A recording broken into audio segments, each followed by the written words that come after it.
экшен. Нет, я из Таджикистана приехал. Как? А как еще? Ты фанат «Звездных войн». Но из-за того, что ты еще за это деньги платишь. А можем тебя сделать каким-нибудь существом с какой-нибудь странной планеты? Погнали!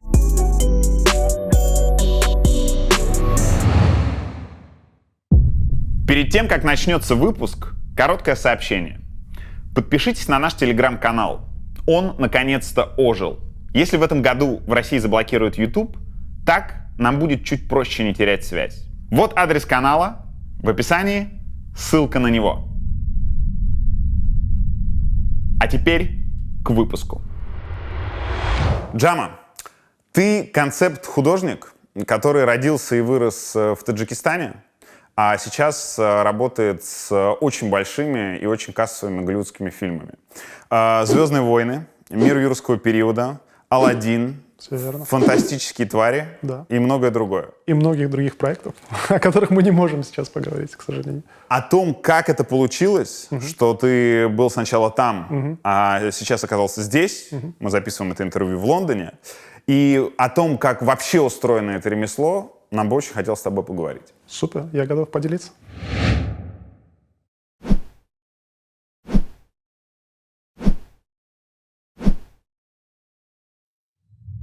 Мы в Лондоне. Так. Ты здесь живешь 12 лет. Уже 12, да. Почему именно здесь? Ну, там, во-первых, вначале по работе получилось, потому что мой первый оффер, на самом деле, был из Microsoft, который провалился с треском, не получилось туда поехать, вот. И второй оффер был из Лондона, из MPC. И так я переехал. Сперва по фрилансу, а потом потихоньку. А давай объясним для тех, кто не понимает индустрии. Вот, например, в Голливуде решили делать парк юрского периода. Новую версию, очередную часть.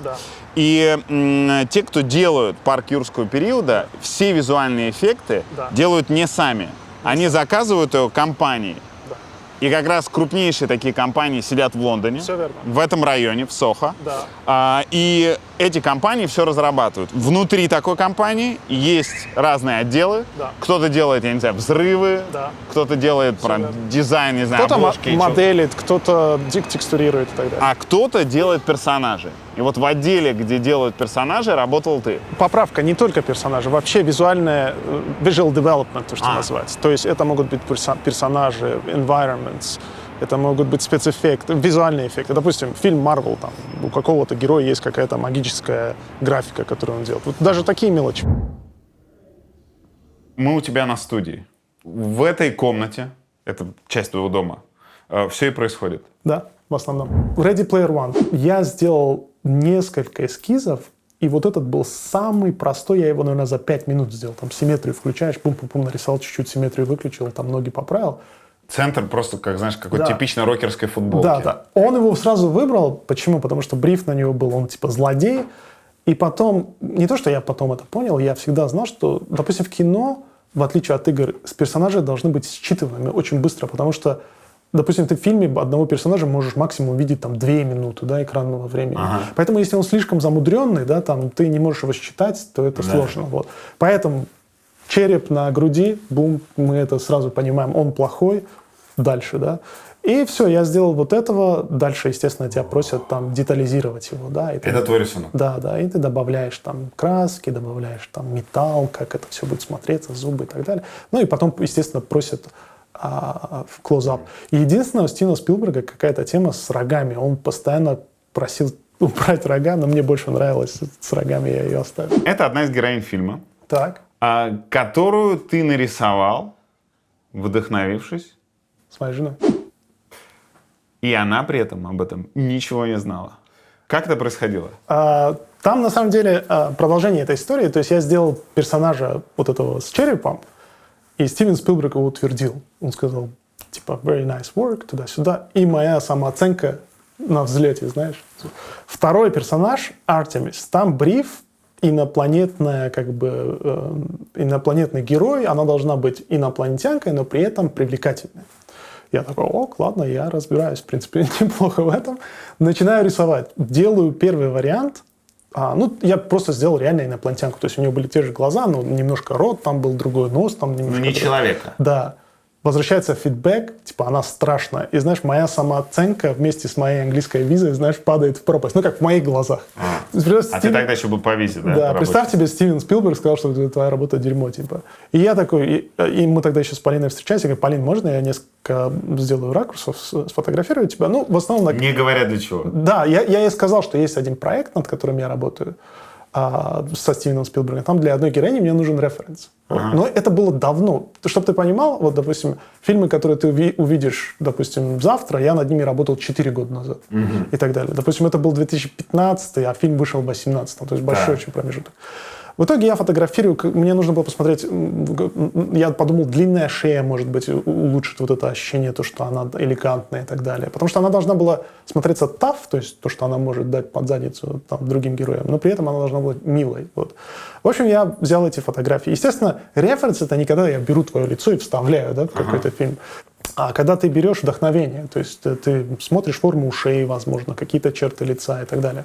Я делаю то же самое, но немножко меняю формы, немножко там делаю лицо другим, и от него фидбэк там: да, это то. То есть моя самооценка, не достигнув дна, начинает подниматься заново. Ну и потом вот здесь, видишь, мы ее дорабатываем. То есть ты делаешь лицо, потом как она будет выглядеть в костюме.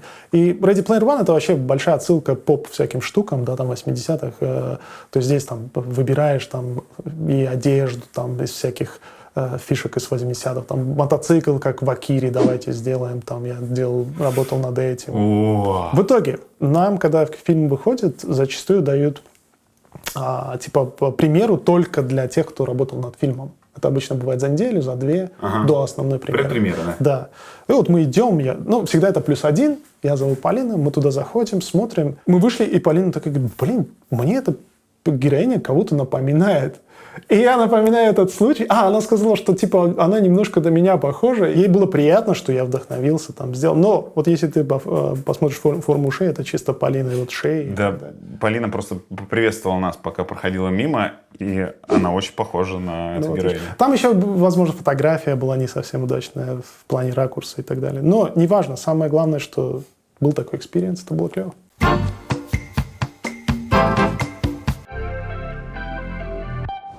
Ветер такой, что слезы из глаз текут и приходится щуриться. Поэтому, пардон.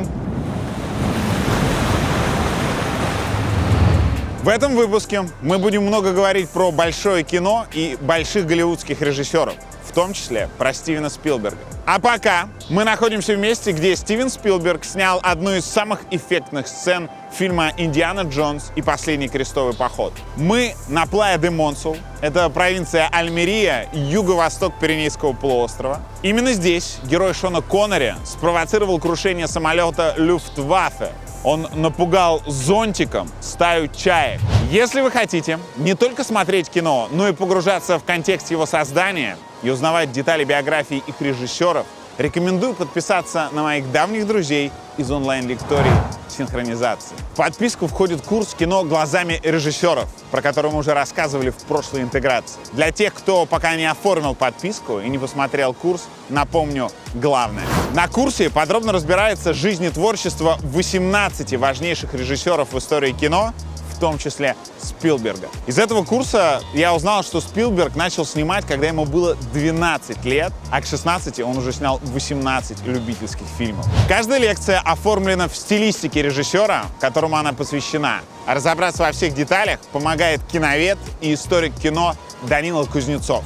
Помимо кино глазами режиссеров, в единую подписку синхронизации входит более 100 курсов по 20 разным темам. Искусство, психология, музыка, история и многое другое. Несколько моих личных рекомендаций. Курс «Литература. Полное погружение» с разбором более 50 книг русской и мировой литературы. И как всегда в синхронизации это не только разбор, но и масса неочевидных фактов. Например, если вы не знали, в первоначальной редакции «Мастера и Маргариты» не было ни мастера, ни Маргариты. Курс «О чем молчат картины» про величайших художников в истории. Получить доступ к этим и другим курсам можно, оформив годовую подписку на синхронизацию. С годовой подпиской вы можете проходить курсы в течение всего года в комфортном темпе, отдыхая и расширяя свой кругозор одновременно. Лекторы синхронизации — эксперты с профильным образованием, которые открыты к любым вопросам по мотивам курса. Каждый месяц в онлайн-лектории проходит обучение более 12 тысяч человек. Если вас среди них еще нет,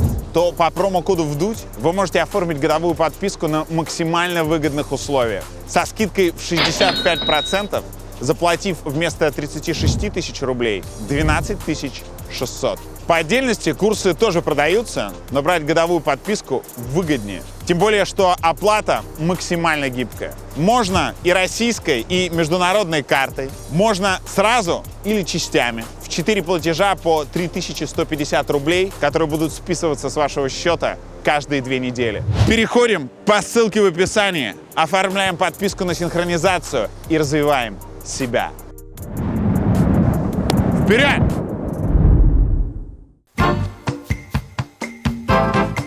Допустим, у нас есть пример из «Мира юрского периода», вторая часть, где я задизайнил главного, типа, злодея-динозавра, да, так можно сказать. Вот это концепт-арт. Это все как бы первые стадии, когда тебе нужно передать не анатомию, не там какие-то детали, а вот именно сам персонаж, характер. Ну, его настроение. Да, допустим, тут была идея, что он должен быть таким обтекаемым, черного цвета, и у них была идея, что он от времени, как лошадь, переходит на, ну или как собака, переходит на галоп, да, то есть он бежит. У него не короткие ручонки. Да, то есть он как бы эволюционировал, и они даже в фильме придали ему, потому что как бы пальцы, они очень, знаешь, такие тоже бывают, ну, если их анимировать правильно, они передают персонаж, и там даже в фильме был момент, где он там пытается дотронуться до девочки и так далее, то есть это все как бы в начале фильма закладывается как бриф, да, вербально тебе говорят, но они не знают, как это будет выглядеть. Ты нарисовал это в фотошопе? Да. За сколько? Ну, эта картинка примерно день ушла. Так, дальше. Дальше, next step. Тот же самый динозавр, но уже это готовый к продакшену, то есть уже со всеми правками, со всеми анимационными как бы правками, со всеми правками по дизайну и так далее. То есть, видишь, мы тут добавили полосу ту желтую, которую... Я думал, это будет классно, отсылка к там, ядовитым змеям и так далее. То есть, и смотри, вообще фишка, как бы, ты стараешься сделать так, чтобы люди поняли, я это где-то видел, но при этом с другого ракурса, да, допустим, чешуя, да, допустим, мы берем крокодилью чешую, но делаем ее черной, да, допустим. При этом человек может примерно понять, откуда, ну, как бы он интуитивно смотрит на образ, и он может... построить связь, как бы, и когда ты смотришь в кино, ты как бы более, то, что говорят, believable, да, то есть тебе больше верится в этот образ. Мы у Музея естествознания в Лондоне, и это важнейший пункт для того, чтобы понять, как иногда у тебя настроено ремесло. Почему это место важно? Ну, потому что в какой-то момент мне удалось поработать над фильмом «Мир юрского периода», вот, а потом еще над серией от BBC про динозавров. Поэтому очень важная часть, прежде чем начать любой проект, именно в этой профессии, это сделать ресерч какой-то хотя бы минимальный, да?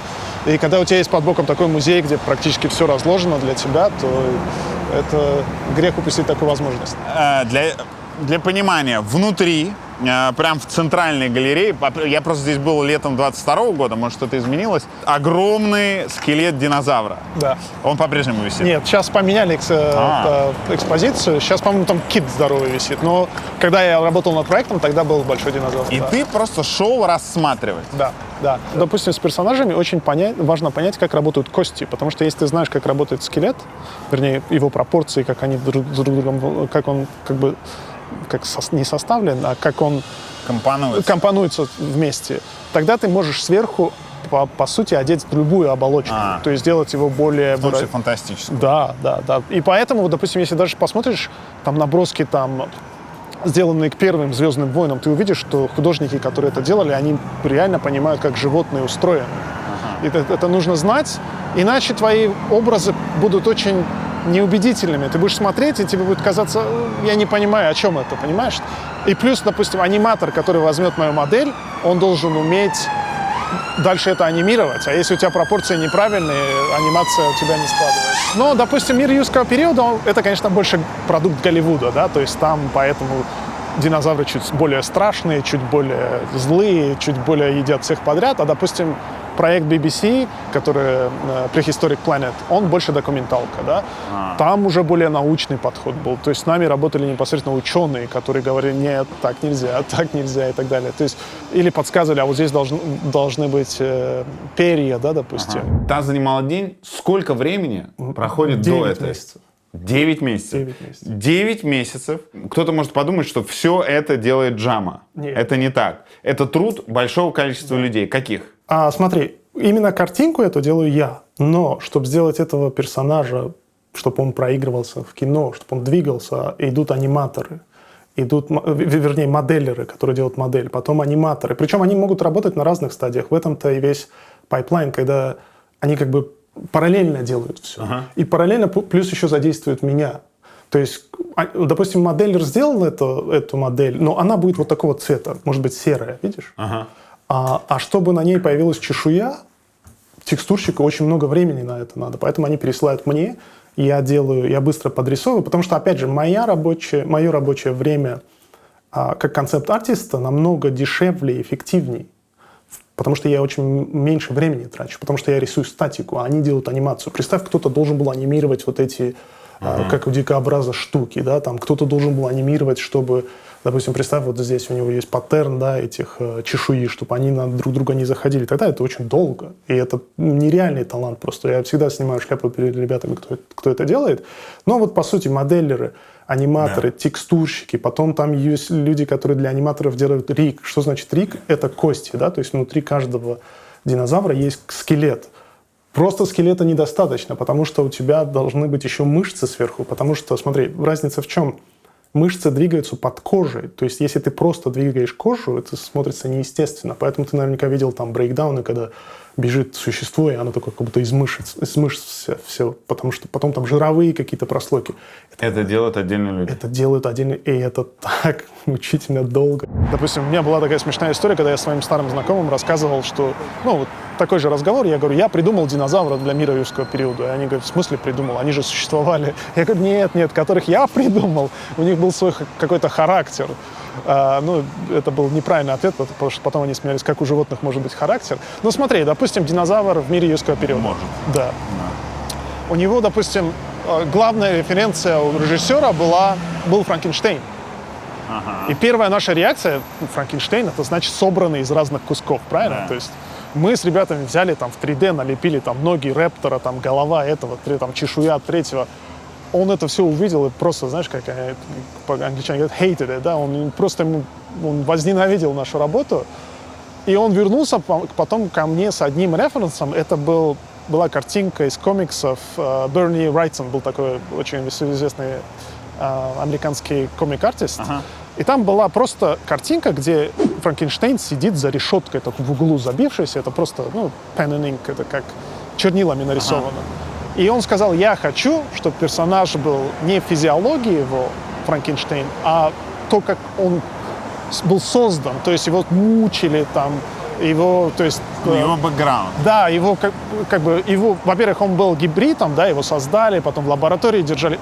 Покажи мне, как вот на эмоциональном уровне это выглядит. В итоге я сделал картинку, где он также в клетке сидит в углу, но там по всей клетке, знаешь, такие следы от когтей, и чувак типа этим тейзером ему в бочину бьет. Чтобы показать, что... Поэтому в фильме, допустим, он когда на свободу выходит, он начинает очень быть агрессивным, потому что у него было плохое детство, можно сказать. Много травм позади. Да. И ты ты над этим работаешь. То есть инструменты тут являются, то есть арт-составляющая, она должна быть, но при этом ты должен еще быть дизайнером, чтобы уметь такие вещи делать. Ты родился и вырос в Душанбе, в артистической семье. Да. У тебя папа танцевал балет? Да, папа танцевал балет, мама работала художником по свету в театре. Как так случилось, что ты пришел к тому, чтобы стать концепт-художником? С самого начала я хотел быть программистом, потому что мне нравился компьютер, да, то есть сидеть за компом, что-то делать. Поступил на программиста в Турцию, не получилось. Как не получилось? Я понял, что меня реально выбросят из универа, потому что у меня оценки не очень хорошие. Я подумал, окей, Джама, что ты еще любишь? Я любил безумно самолеты, то есть я там в детстве папа приносил нам журналы про авиацию и так далее. Окей, какой есть факультет? Есть факультет авиакосмический. Перевелся туда. В итоге, да. Давай уточним. Ты, оказался, ты доучивался в Турции. Да, В Турции был турецко-таджикский лицей. Нет, таджикско-турецкий лицей это было в Таджикистане. Там нам выдавали, кто заканчивал школу с хорошими оценками, они как бы давали грант, чтобы мы поступили в Турцию. Вот. И у меня получилось поступить в один из самых лучших университетов в Турции. В Анкаре? Да, Middle East Technical University. Я поступил туда на компьютер, инженера. И там на турецком было обучение? Нет, на английском. Это очень крутой универ, он сертифицированный. И единственный раз, когда мне пригодился этот универ, потому что учась там, ты получаешь диплом, который аккредитирован здесь. Когда на визу подаешь, ты просто даешь этот диплом и все. А я правильно понимаю, что в похожей школе, только турецко-казахстанской, учился Айсултан? Если он учился, то это одни и те же. Вот эти все школы открывались одним религиозным движением в Турции, с которым потом у турецкого правительства были конфликты. В 2016 году, помнишь, там был... Они как работали? Они открывали лицеи. И они стали их открывать после развала Союза по всему миру, но в основном начали с постсоветских республик. Да. Смотри, то есть, можно говорить о том, было это правильно, неправильно, то есть, исходя из вот этого переворота потом. Но фишка в том, что у нас была гражданская война, люди в школу не ходили, а у нас были компьютеры, мы там учились, математика, преподавание на английском и так далее. Это была школа-интернат, мы там жили 5 дней, вот, иногда оставались полностью неделю, потому что там, представь, у нас идет гражданская война, там на улице, хрен знаешь, что происходит. И я чувствую, что мне очень посчастливилось, что я там оказался. Во-первых, там я получил самое главное образование, знаешь, самые такие золотые, переходный вот этот возраст, когда... И у нас было реально крутое образование. Плюс это позволило мне потом переехать в Турцию через эти же школы. Каждый поступал на разные эти, и я учился в Middle East Technical University. Ты поступил там на программиста, да, и ушел довольно быстро. Я проучился 1,5 года там, понял, что мне скоро конец, и перевелся, поскольку там point-based system, то есть балл компьютера программирования был выше намного, чем балл авиакосмического. Вот. Поэтому я подал документы, они меня спокойно взяли.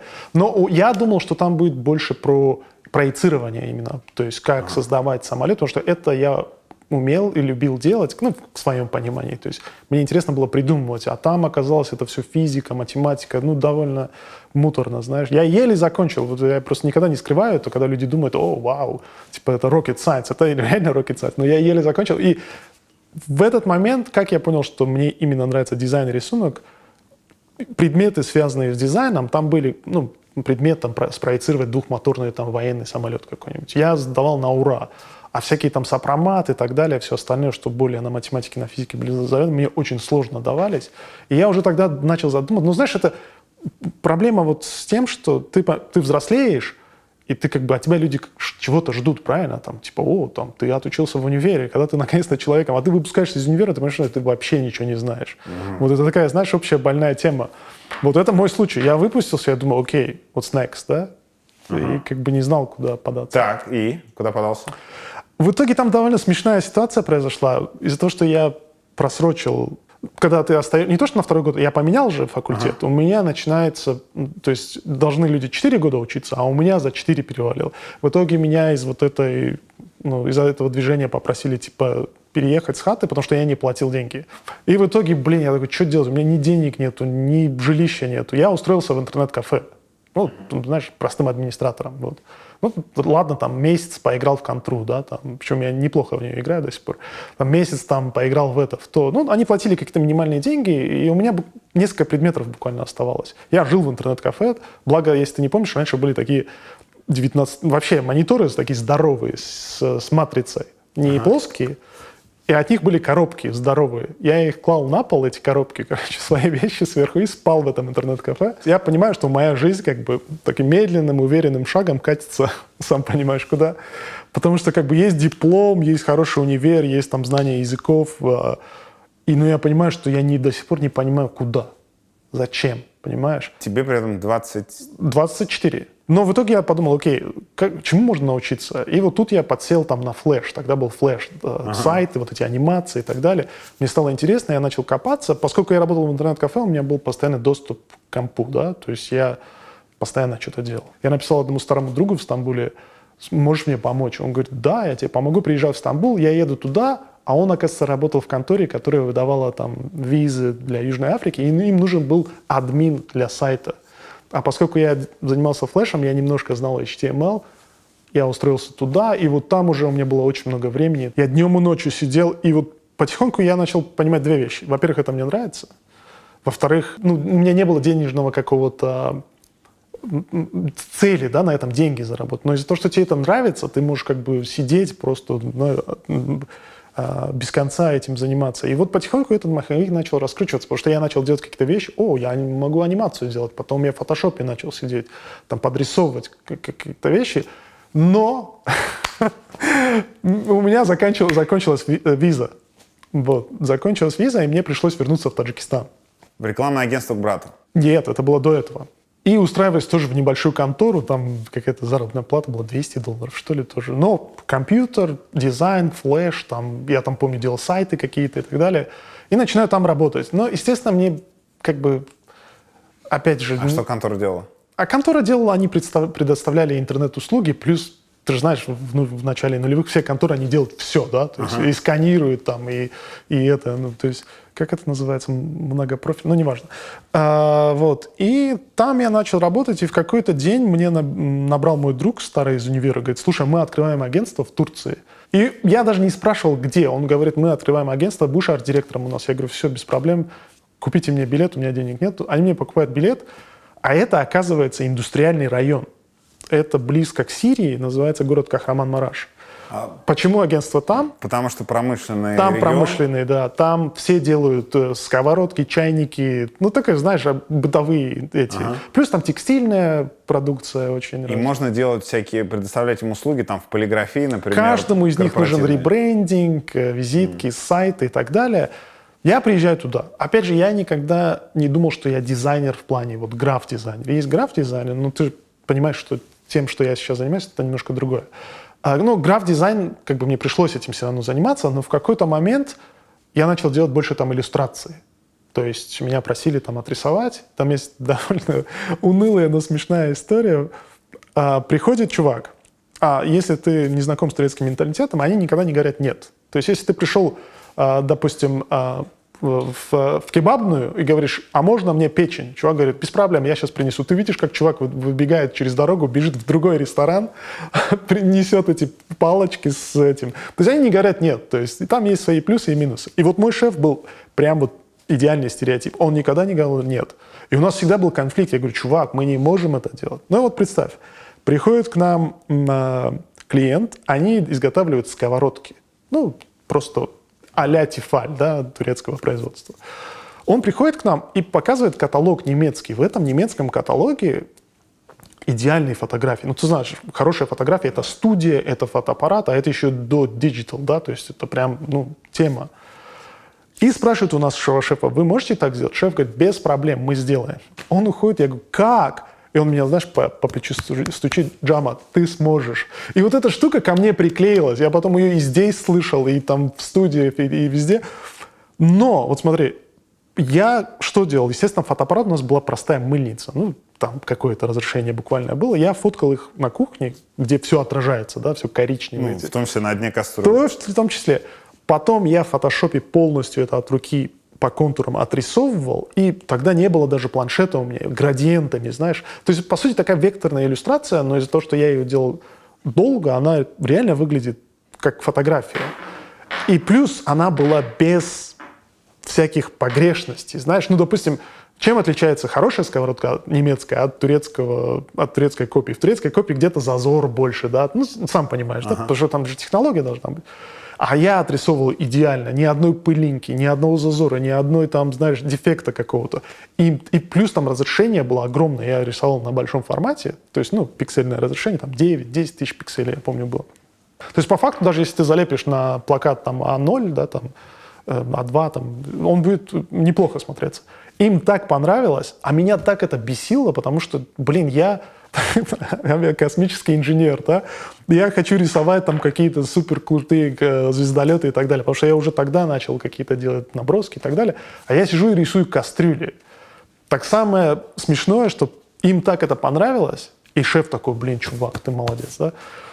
Они принесли целый каталог своей продукции, каталог, который у них до этого был. Они потом принесли такие же кастрюли с паттерном, где идут полоски матовые, да, идет какой-то узор, который надо было делать, потом стекло сверху закрывающее, вот эта штука. Потом тефаль, где матовая черная поверхность. В итоге я сидел и разбирался. Тебе нужно понять, как работает стекло, как оно искажает, да. А я 3D не умел тогда. Да даже если бы умел, тогда был 3D Max, да, там, я не умел рендерить так красиво, да, как сейчас можно. Это сейчас металл закинул в блендере, у тебя все классно. И я все это делал вручную. Я понял, как работают матовые поверхности, как работает там... Потом крышка, она выглядит как крышка, но на ней такие маленькие пупырышки, да, чтобы когда ты берешь, чтобы она не выскользнула из руки, да. Вот эти все нюансы. И там был один парень из Кыргызстана, хороший мой друг, он хлопал меня по плечу и говорил: молодец, учился 6 лет на авиаинженера, сейчас сидишь в сковородке рисуешь. Меня так это бесило. Ну, представь, как... Но в итоге меня часто спрашивают ребята, да, вот я делаю там презентации или там какие-то на конференции, меня спрашивают: а как ты так научился рисовать металл, да, там, стекло? И я всегда вспоминаю эту историю, но она слишком длинная, чтобы ее рассказывать в контексте там быстрого ответа, но, реально я вот там начал понимать, как эти вещи работают. Потому что если ты можешь нарисовать металл, ты потом то же самое можешь 3D сделать, потому что ты понимаешь, какие параметры надо крутить, да, там, крутишь roughness, там, более размытые отражения и так далее, но мне нужно было это все вручную делать. И в итоге там я заставил своего шефа купить себе планшет, потому что у меня не было денег, да, и я днем и ночью сидел, только рисовал. Все с кастрюли началось? Все началось буквально с кастрюль, да.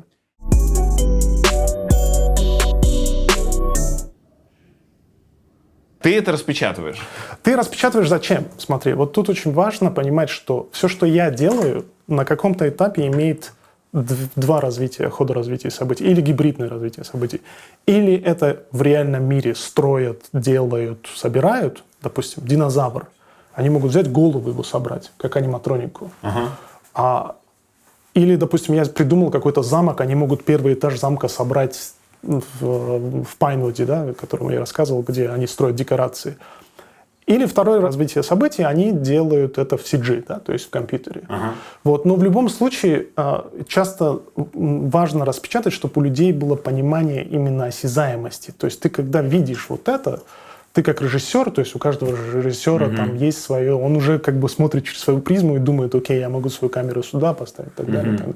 Поэтому очень важно, это очень крутая штука. Естественно, я распечатываю не в индустриальных масштабах, у меня в основном вот такие маленькие, а они на сетах могут распечатать прям вот таких здоровых, да. Я могу с гордостью сказать, а может, к сожалению, я, наверное, первый таджик, кто попал вот именно на сет, это значит, строить декорации, да. Представляешь, там идешь по этим ангарам, там, агент 007, да, там называется сцена, то есть там снимали 007. И мне поэтому было так все интересно. Ну, не важно, откуда я, важно то, что я первый раз туда попал, и мне было так все интересно, мне хотелось заходить в каждый павильон. А когда ты там, у тебя есть пас, ты, в принципе, можешь зайти в любой павильон, там идешь, смотришь, 100 заключенных ходят, я думаю, что это за фильм? Они ходят в столовую, допустим, на перерыве, все в тюремной одежде. А потом ты смотришь Паддингтон и понимаешь: о, я помню, я там был. Или там ходишь по сету Аладдина, а там верблюды, они, насрали везде, там такой запах, очень интересно. Но я, допустим, зашел в павильон, где они собирали аниматроники вот эти. Вот. А что значит аниматроника? Я делаю концепт, они потом лепят слепок. То есть почему не 3D-принт? Потому что им нужен слепок, они его делают из пластилина, из специального, в полный масштаб. То есть там голова была реально вот такая. Вот такая. То есть вот эта голова была вот такой. И потом я всегда думал почему-то, аниматроники я видел в фильме, да, там показывают. Я думал, что они твердые, а они на самом деле сделаны из такого очень мягкого поролона.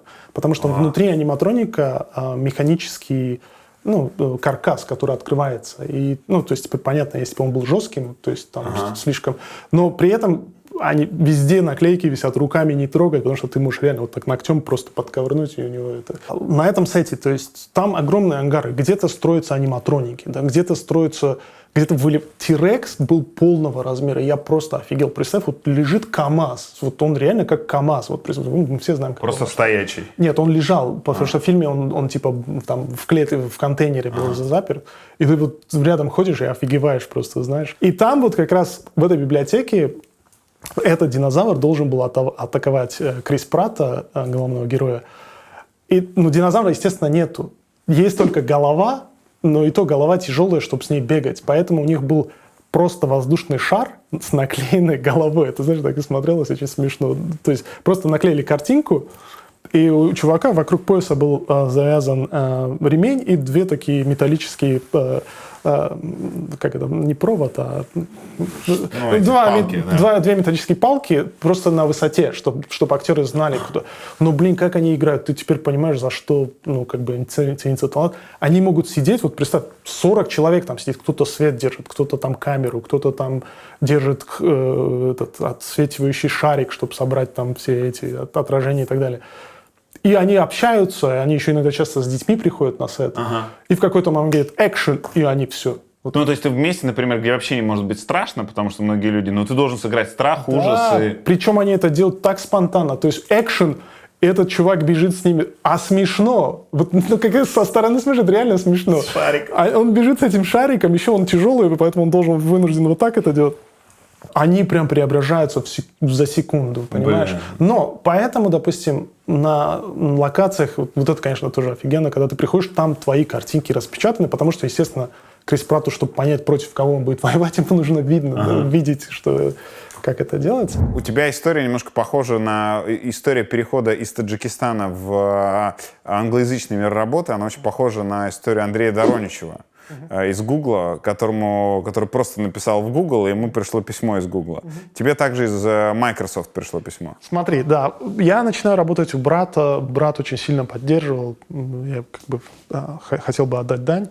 Он разрешал нам мне еще делать персональные проекты. То есть, ну, я, опять же, если бы ты встретил меня 10 лет назад, я был, во-первых, я был так же, как одержим тем, что я делал, но я еще прям, я думал, что каждый должен этим заниматься. Я бы тебе, Юра, сказал: Юра, то, что ты делаешь, вот еще ты можешь вот это делать. Ну, мне как бы, я хотел, чтобы люди вокруг меня тоже загорались. Проповедовал. Да, чтобы было, может быть, не совсем... Я не думаю, что это ошибочно, все-таки энергию уже никуда не... Я же не мог себе сказать, типа, джамп, типа, не делай этого. Но я понимаю, что я ошибался в плане, что я ждал от каждого человека такого же участия, как и я хотел, да. Но мы делали, допустим, в студии мы делали всякие, я предлагал им, давайте будем рисовать, да, там мы обклеивали там стены своими набросками, да, и так далее. И мы тогда участвовали в одном конкурсе, тогда был такой сайт CG Society, и там проводились конкурсы, типа на видеоролик. И мы сняли с командой, с ребятами, там делали графику, делали зеленку. У нас не было ничего, мы не умели вообще ничего. Мы просто смотрели, как люди делают, придумывали, там кто-то свет держал, там. Ну, там есть одна знаменитая история про жечь носки. Потому что мы делали... Там, в общем, по сценарию, типа, звездолет, он падает, и мне нужно было два эффекта. Это как, когда он взлетает, снизу бьет, типа, реактивная струя, да. Ее банально мы сделали из аэрозоля для туалета, поджигаешь его просто в темноте на заднем фоне, ну и эта струя выходит, просто потом ее скорость увеличиваешь и меняешь с оранжевого на синий, да, цвет. И она неплохо смотрится. Ну, это, конечно, не Голливуд, но... А вот у нас еще был момент, когда там самолет падает, и он ударяется об эти, и от него такие отлетают, типа, горящие куски. Блин, никак не могли сделать. В итоге мы снимали снизу, а я с балкона поджигал носки, и они когда падали, они горели, знаешь, и мы потом могли это просто оверлеем поверх этого корабля. Там еще такой смешной момент. У меня есть один супер талантливый племянник, у него офигенный голос. Он играл, на тот момент он играл в New Metal банде, короче, пел, вернее. Я ему говорю: чувак, запиши нам voice-over. Английский у него был на уровне... Ну, понимаешь, у человека, у которого есть слух, он, в принципе, может какие-то вещи повторять, но все равно это, нельзя прям сразу сходу прям на хорошем английском разговаривать. Но у меня был другой друг, который жил в Штатах. Я написал текст, он записал, типа, как это должно выглядеть, а мой племянник, он, типа, дублировал этот ролик. И в итоге, там английский, ты его сейчас смотришь, но мне понравились комментарии, да. Комментарии англоязычного: блин, такой интересный английский, наверное, вот так мы будем в будущем разговаривать. Ну, то есть люди как-то к этому с более позитивной ноты смотрели. В общем, и мы запускаем этот ролик. С горя пополам мы его там закончили. Нам нужен был снег, там у нас не было снега. Выбегаешь во двор, смотришь, как на лампе снег. Конкурс типа маленький ролик игровой. То есть в чем суть его? Там на самом деле была тема, называлась Dreamscape. Да? типа как во сне, да, там, это можно было по-разному интерпретировать, кто-то сделал с юмором, кто-то, а мы там заморочились, знаешь, типа вот, что будет после смерти, там, они летят, падают, умирают. А участники весь мир? С разных стран. Да. И мы выиграли там приз за лучшие спецэффекты. Вот. Летящие носки и аэрозоль. Да, ну представь, и, блин, ну, мы не знали, не умели ничего. Ну, мне кажется, это моя как бы по жизни жизненная история. Не умеешь ничего, научись, и потом что-то получится. Мы сделали этот ролик, добили его, загрузили. У нас был такой еще интернет, еле как вот, вы знаешь, когда секундомер бежит, последние секунды мы его загрузили и выиграли за лучшие спецэффекты эту штуку. Там, ну, мы снимали ребят, да, там снимали, то есть у нас был главный герой, он у нас диджеем был на радио, мы его там одели, там так далее. Там есть сцена, где они в самолете летят, типа переключают, знаешь, скорость придают, это был просто коробка внутри, отвертка торчала, мы там, ну, блин, сейчас, конечно, ты смотришь, это все кринжово очень, но effort.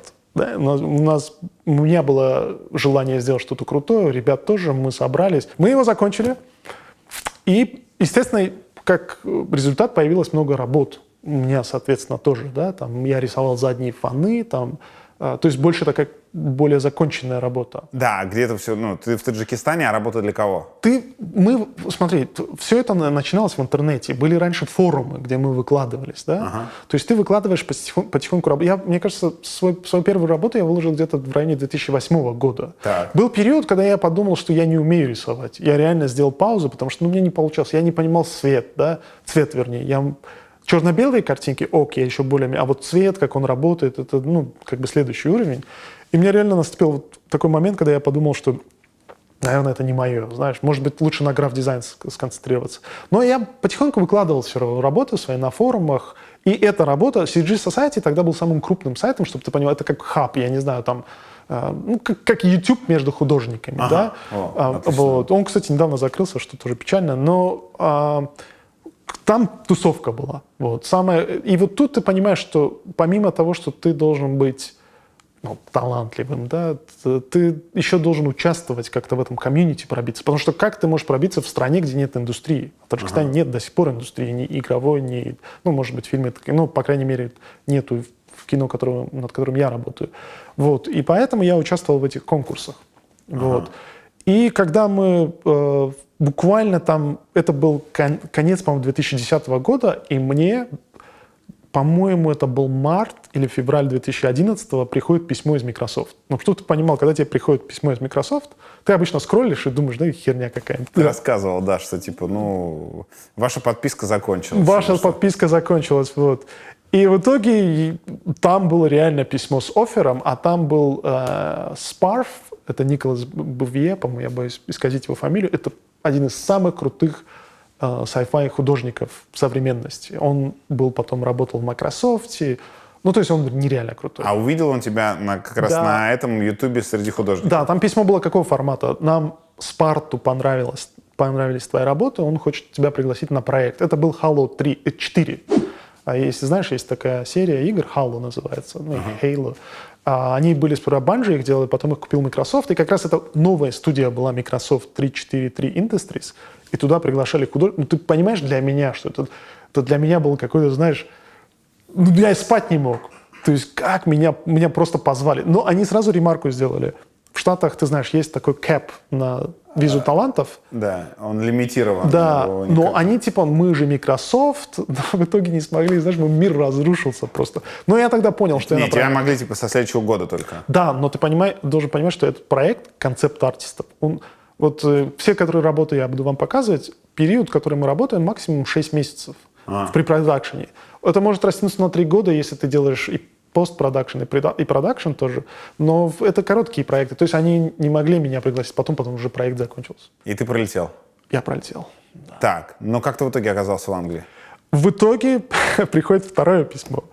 Это был сентябрь 2011, то есть буквально через 6 месяцев. Был такой раньше сайт, назывался DeviantArt. Он и сейчас есть. То есть я параллельно выкладывался на нем тоже. DeviantArt — это больше такой, как Behance, да, там, ну, для графических дизайнеров. Это больше сайт, где все выкладывают, и фотографии, и художники там тусовались. И мне приходит в инбокс на этом DeviantArt сообщение, там, знаешь, такое типа а-ля как Facebook, там появляется у тебя это. Я его открываю, там зарегистрировался только, чтобы отправить мне сообщение продюсер Moving Picture Company, в которой я потом оказался, да, MPC, коротко называется. Он мне пишет: чувак, нам посоветовали твои работы, и вот тут я должен отдать дань. Есть такой крутой шведский художник Андре Волин, с которым мы сейчас на Star Wars работаем.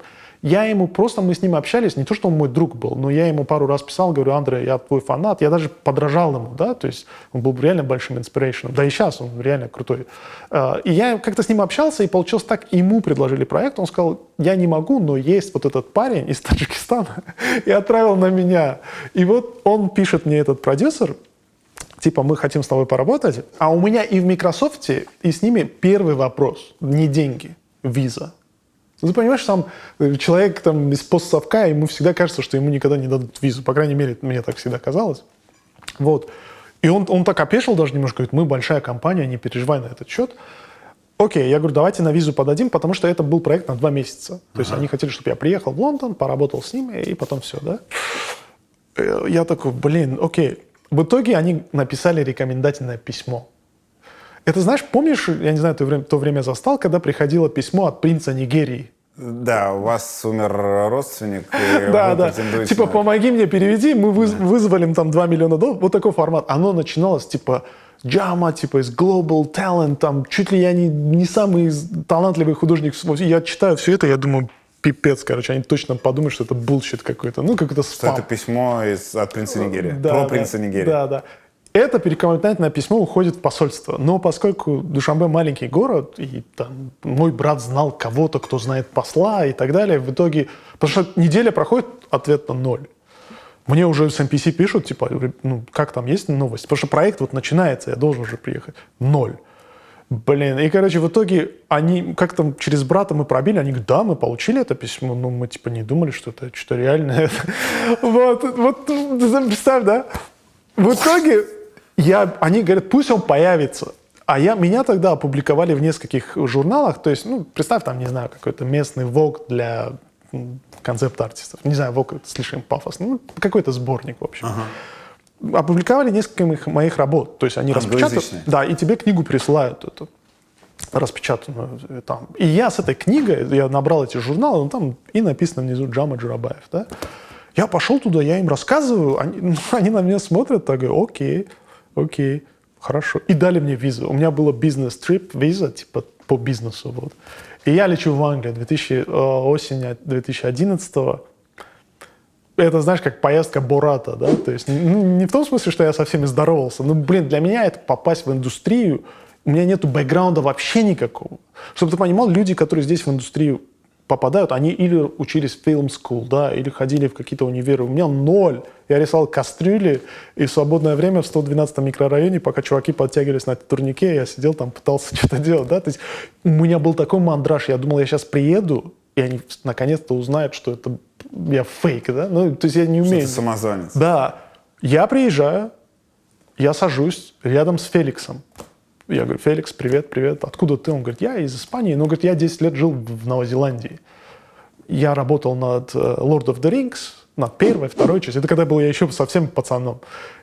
Я вбиваю Феликс Балбас, по-моему, у него фамилия была, и у него там послужил список, знаешь, там, есть такой сайт IMDb, да, где ты можешь посмотреть. Это международный кинопоиск. Да, сейчас я там тоже есть, но тогда, я когда смотрю там его работу, Lord of the Rings, первая часть, тогда я думаю: я сижу рядом с Феликсом, ты представляешь, мое как бы вдохновение из-за этого. И я начинаю с ними работать. У меня были 2 конкурента в этой компании. Вот если честно. Это немец и японец, и таджик. Мы трио, потому что японцы работают до хрена, немцы тоже. И я такой: что я от них отставать, что ли, буду? И мы там сидели. Там еще была такая фишка: если ты долго сидишь в конторе, ты можешь такси домой заказать. А мне классно было. То есть мы сидели до 12, до часу ночи, и потом домой еще ехали. Там еще бесплатный ужин был. Я, в рай попал. Знаешь, но самое главное, что я наконец-то добрался, где я видел людей, которые занимаются тем, чем я хочу заниматься. Мы рисуем, мы 3D собираем. Они были оба 3D-шники. Один был 3D-шник, другой композитор, это который сводит там все у себя на компе.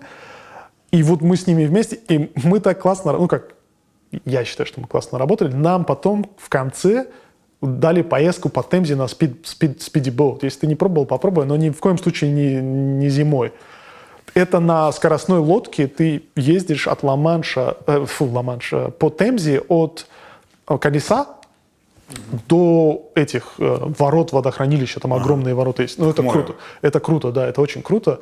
Вот. То есть мы так круто работали, много делали, и мы в итоге сделали этот проект, а там была рекламная кампания от Sky, там нужно было отрисовать огромный задний фон. То есть там шла такая панорама полуцилиндрическая, в каждом куске, и камера вот так как бы поворачивалась, да, то есть они делали передний план, там снежками кидают, а я делал задний план. Это было нереально сложно, но, блин, я смог. И в итоге я не видел ничего. Вот если ты меня тогда бы спросил, ты был в Лондоне, что ты видел? Я говорю, 0. Я видел Пред, который был подо мной, я еще видел тайскую забегаловку, и вот только поэтому я работал просто без конца, потому что я знал, что это мой шанс. Ты рассказывал, что на Западе очень тяжело получить прямую критику от коллег. Однозначно. Я не знаю, ты слышал, наверное, есть такой концепт peaches and coconuts. Это типа персики и кокосы. Жесткие снаружи, да, мягкие внутри, да. Мягкие снаружи, жесткие внутри. Да. То есть есть стереотипы типа там немцы, Eastern Europeans, Восточная Европа, там австрийцы, швейцары. Они coconuts. То есть они, во-первых, они снаружи угрюмые, Да. тебе кажется, да, типа так далее. Но как только ты с ними познакомишься, ты можешь закончить тот же день, но не я, а ты конкретно, ты можешь с ними выпивать, да, допустим, сразу.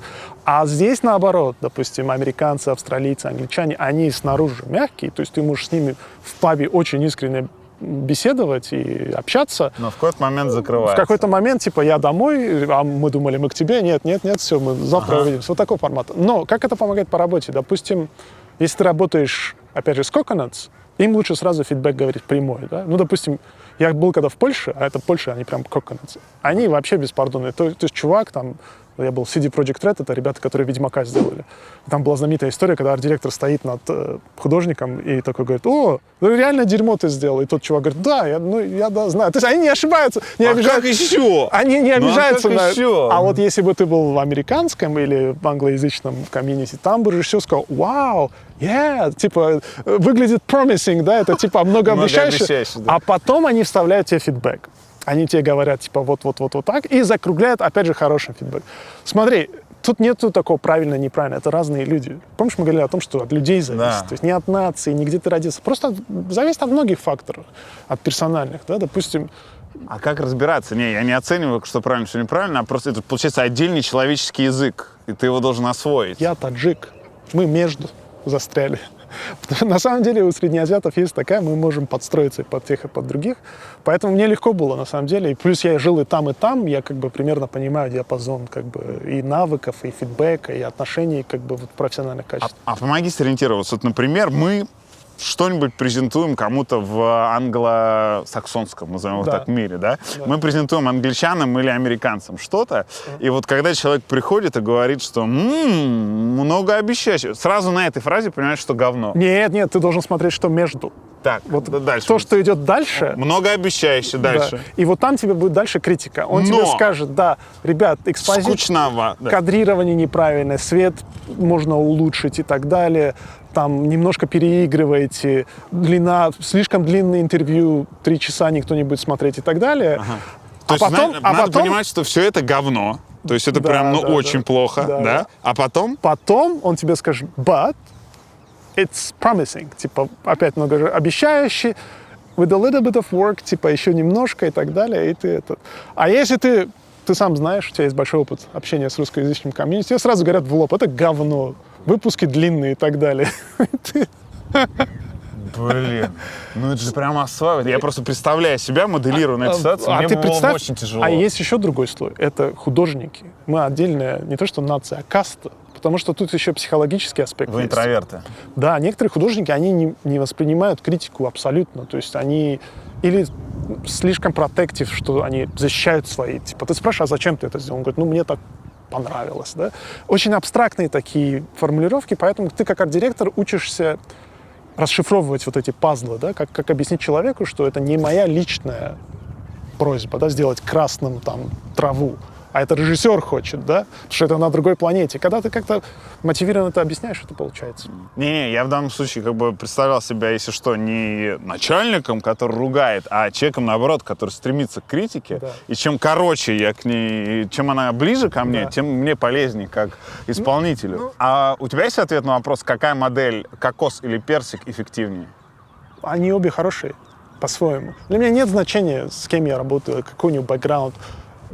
Если ему нравится так работать, я подстроюсь, да, потому что моя позиция в плане руководителя, допустим, арт-директора, да, финальный продукт, как его сделать классно, чтобы другая половина, которая задействована, она при этом тоже вдохновлялась самим процессом.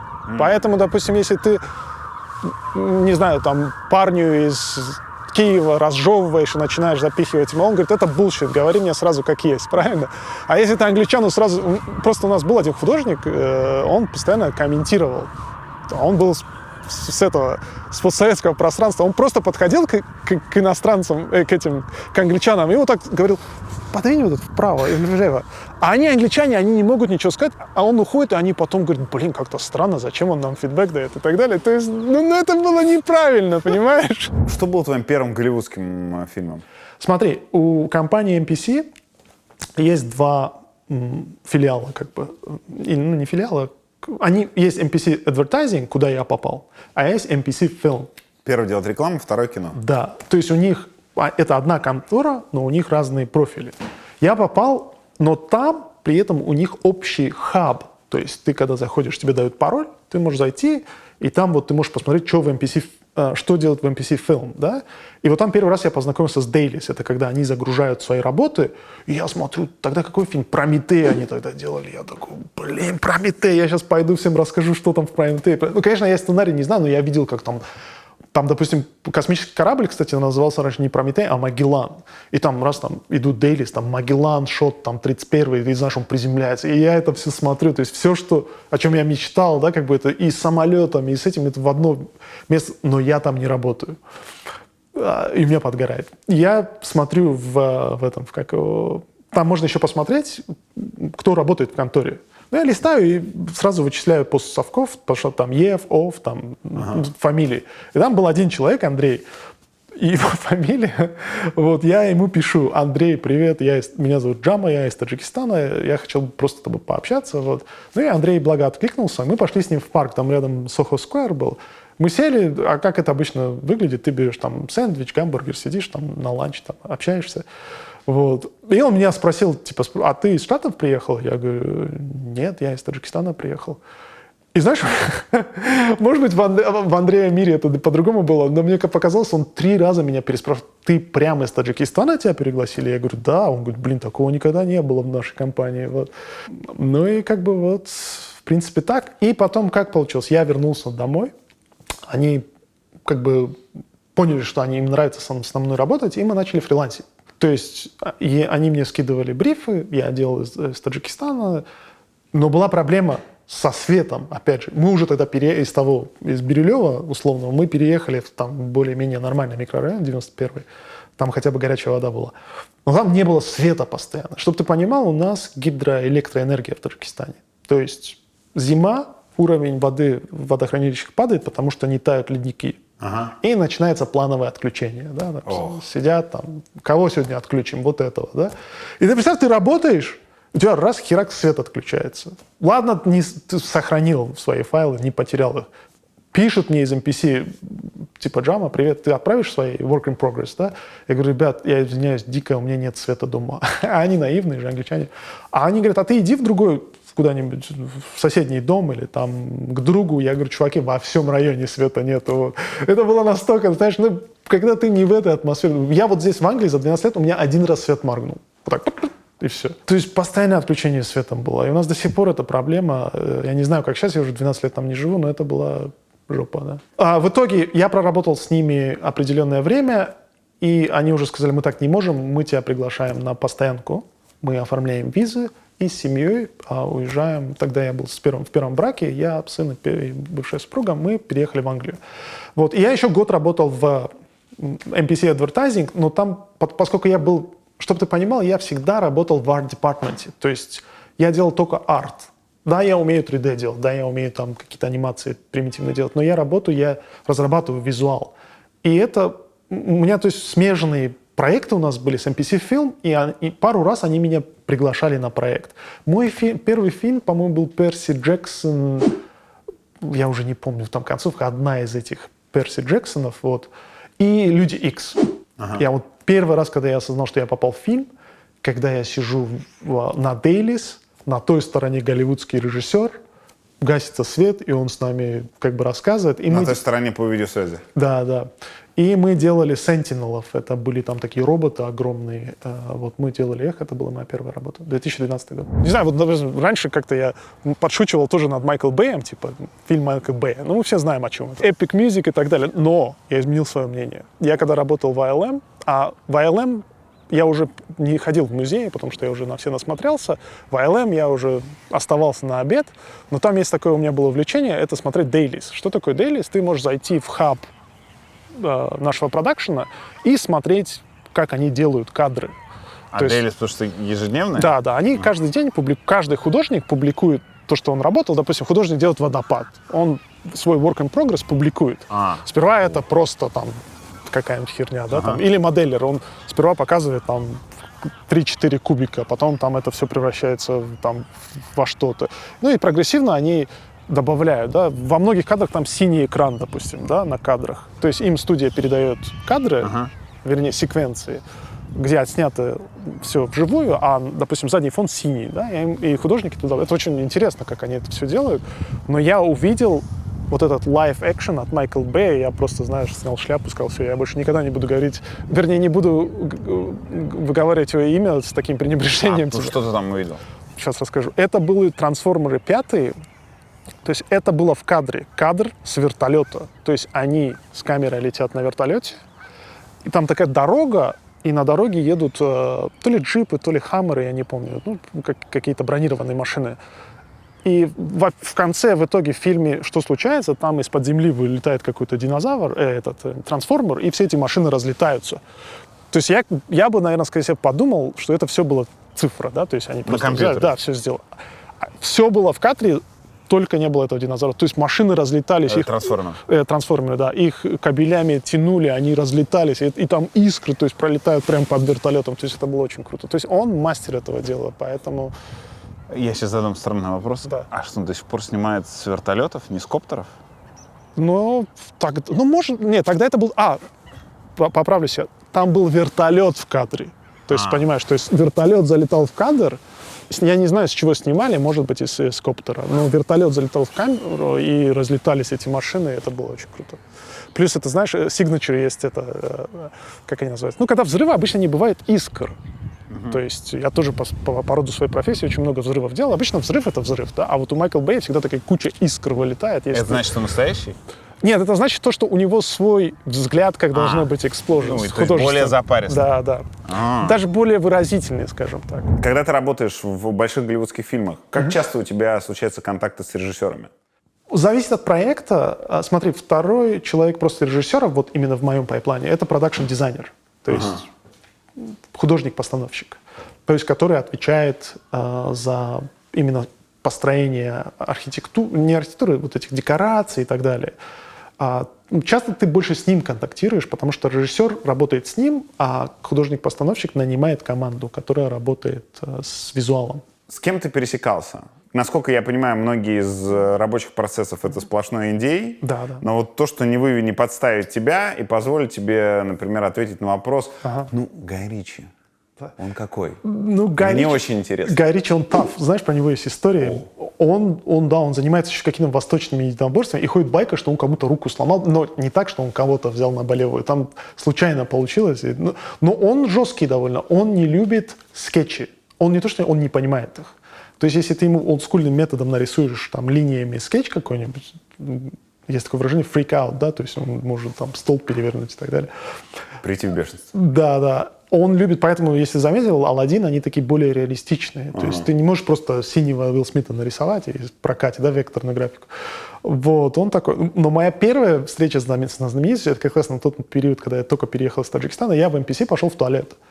Ну, там как бывает обычно, развилка какая-нибудь, туалет, дверь открывается. Дверь открывается, и выходит Дэнни Бойл. Это который... На игле. Да.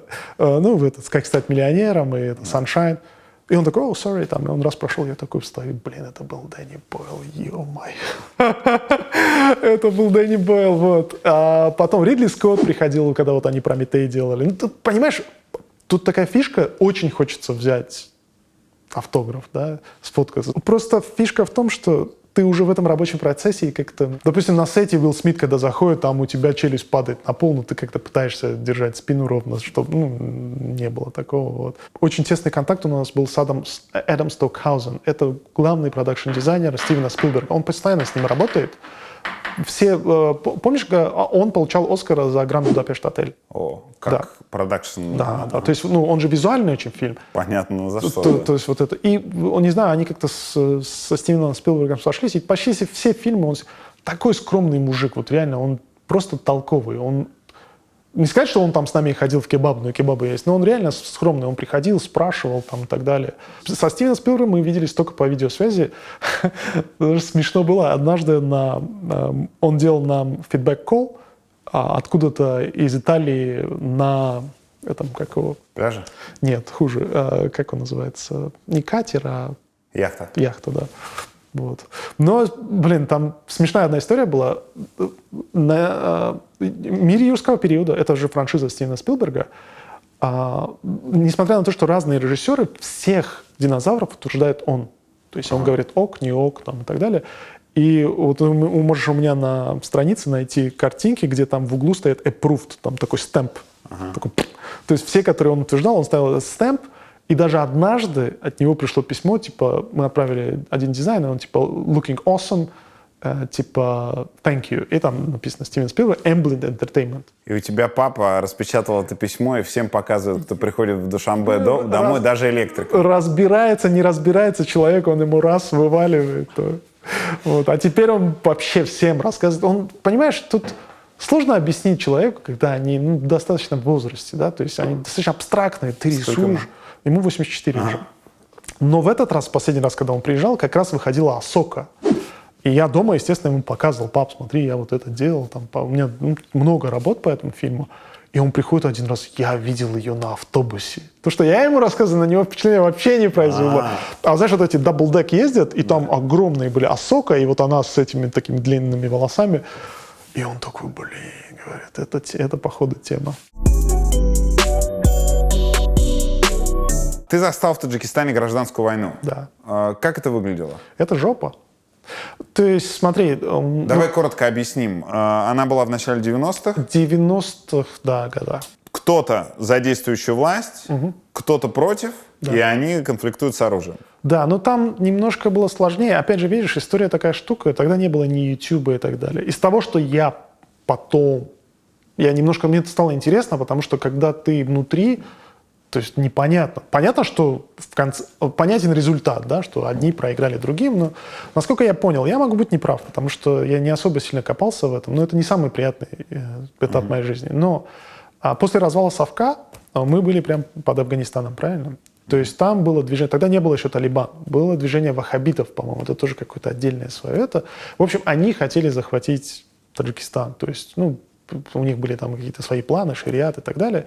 Вот. И они они захватили несколько городов. Началось это все с огромных собраний на площадях. Мне было тогда 11-12 лет, это было реально страшно. Когда собираются там толпы людей на улицах. А я тогда занимался фотографией.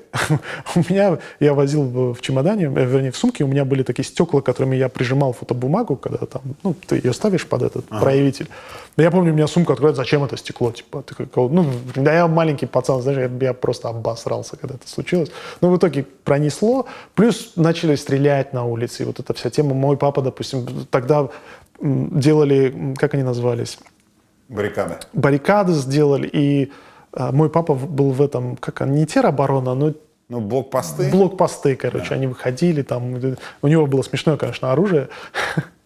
Мой брат занимался фехтованием, а потом мы все были, ну, в молодости, мы болели по всяким кунг-фу, там, и он из своей рапиры сделал, типа, такой самурайский меч, знаешь, мы его там, ну, прям реально классно, он там обкрутил, мы давали его папе, я не знаю, тогда до сих пор я не понимаю, как бы он им защищался.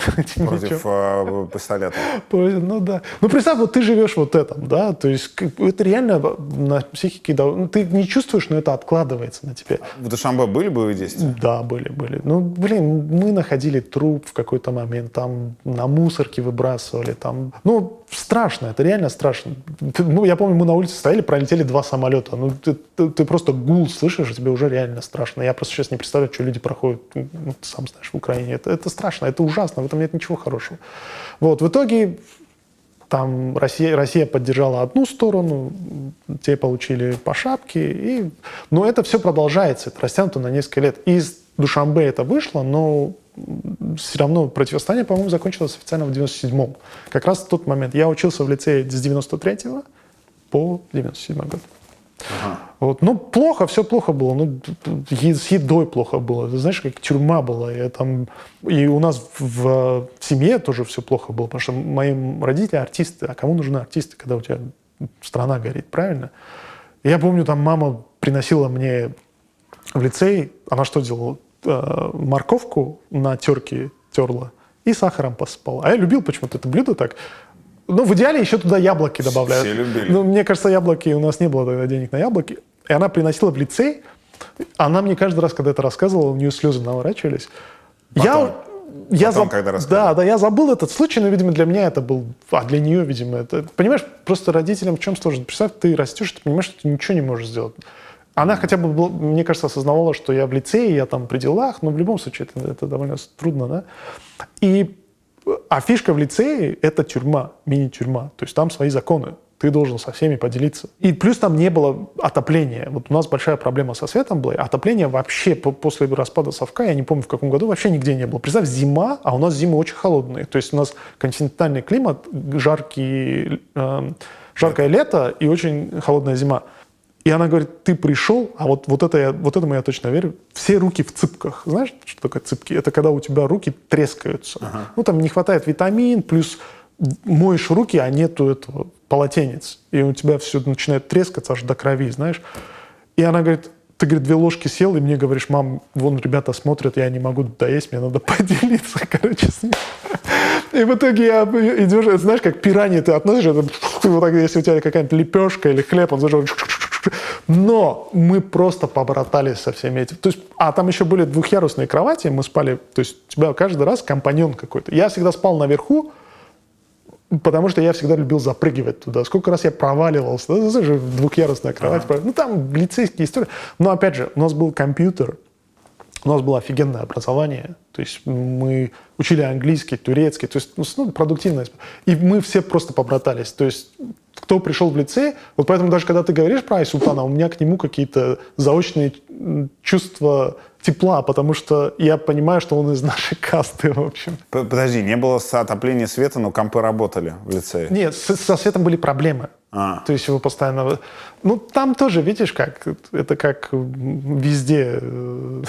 Свет есть кому нужно, правильно? То есть у кого есть возможность... Ну, в принципе, на учреждении они выделяли свет. Но там была такая штука, если света в лицее нет, всех домой отпускали. Ну, потому что не умыться, не помыться и так далее. И там было однажды кто-то... А у нас, вот что ты понимал, я почему говорю тюрьма? Мы вставали в 5 часов утра. В 5 утра. У нас с 6 до 7 был первый урок. То есть это такая турецкая система была. Это даже не урок был, а мы домашнее задание делали. Он назывался этюд, да, ну, скорее всего, это французское слово, которое перекочевало в турецкий. Был первый этюд с 6 до 7, а потом был завтрак, и начался первый урок в 8. И потом было таких 8 уроков, а потом еще 3 этюда вечером. То есть мы просто без конца занимались, да.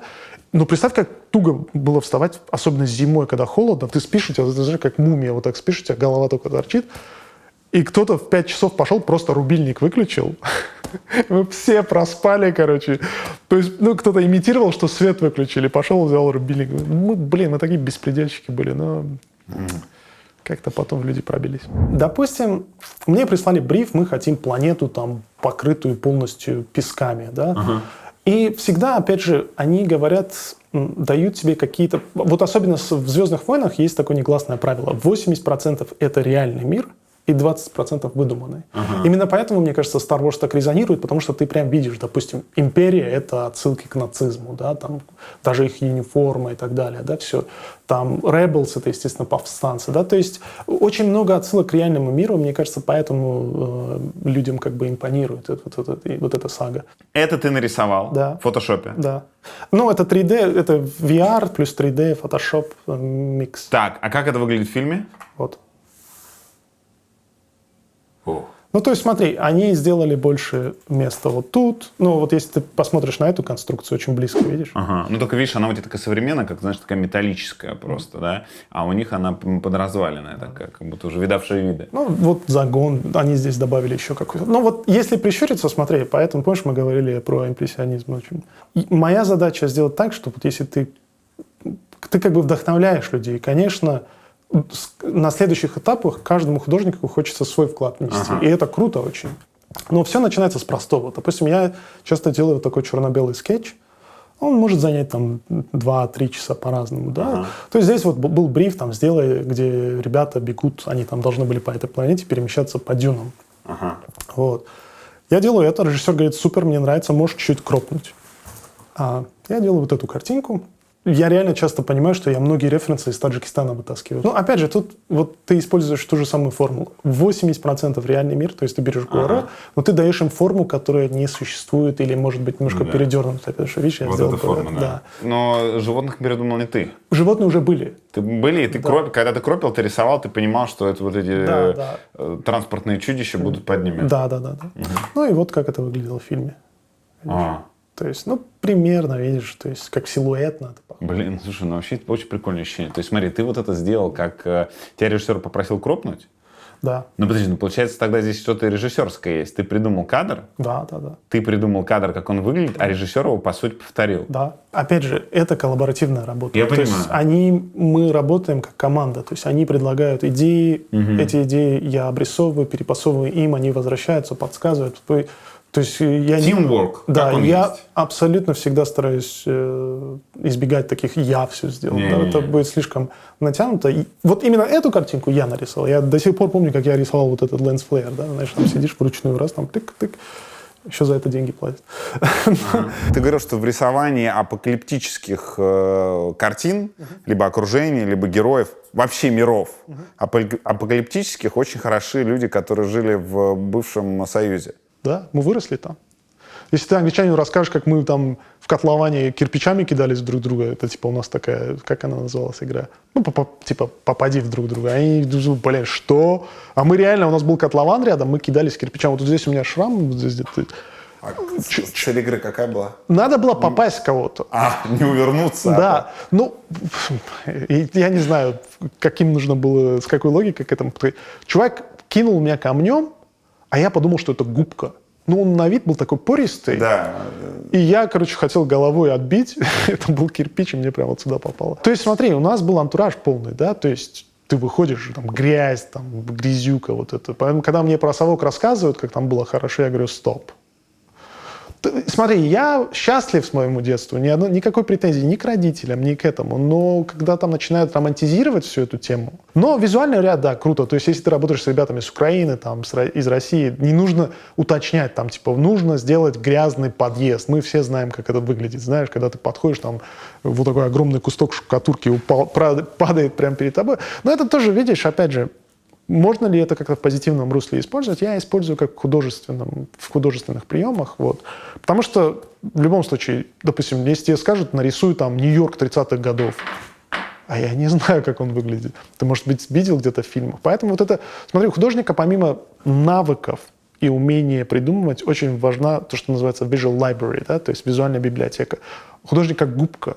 Поэтому я очень люблю путешествовать. К сожалению, концепция наших традиций. Это прикольно, я уважаю свои традиции, да, я уважаю свое прошлое, да, но мы, как люди, можем столькому научиться друг у друга. Вместо того, чтобы закрываться, да, там, говорить там, мой язык самый красивый, моя еда самая вкусная. Я безумно люблю таджикскую еду, но каждый раз, когда приезжаю в Москву, в Чайхану иду, хотя бы там какой-то knock-off, да, то есть похожее что-то.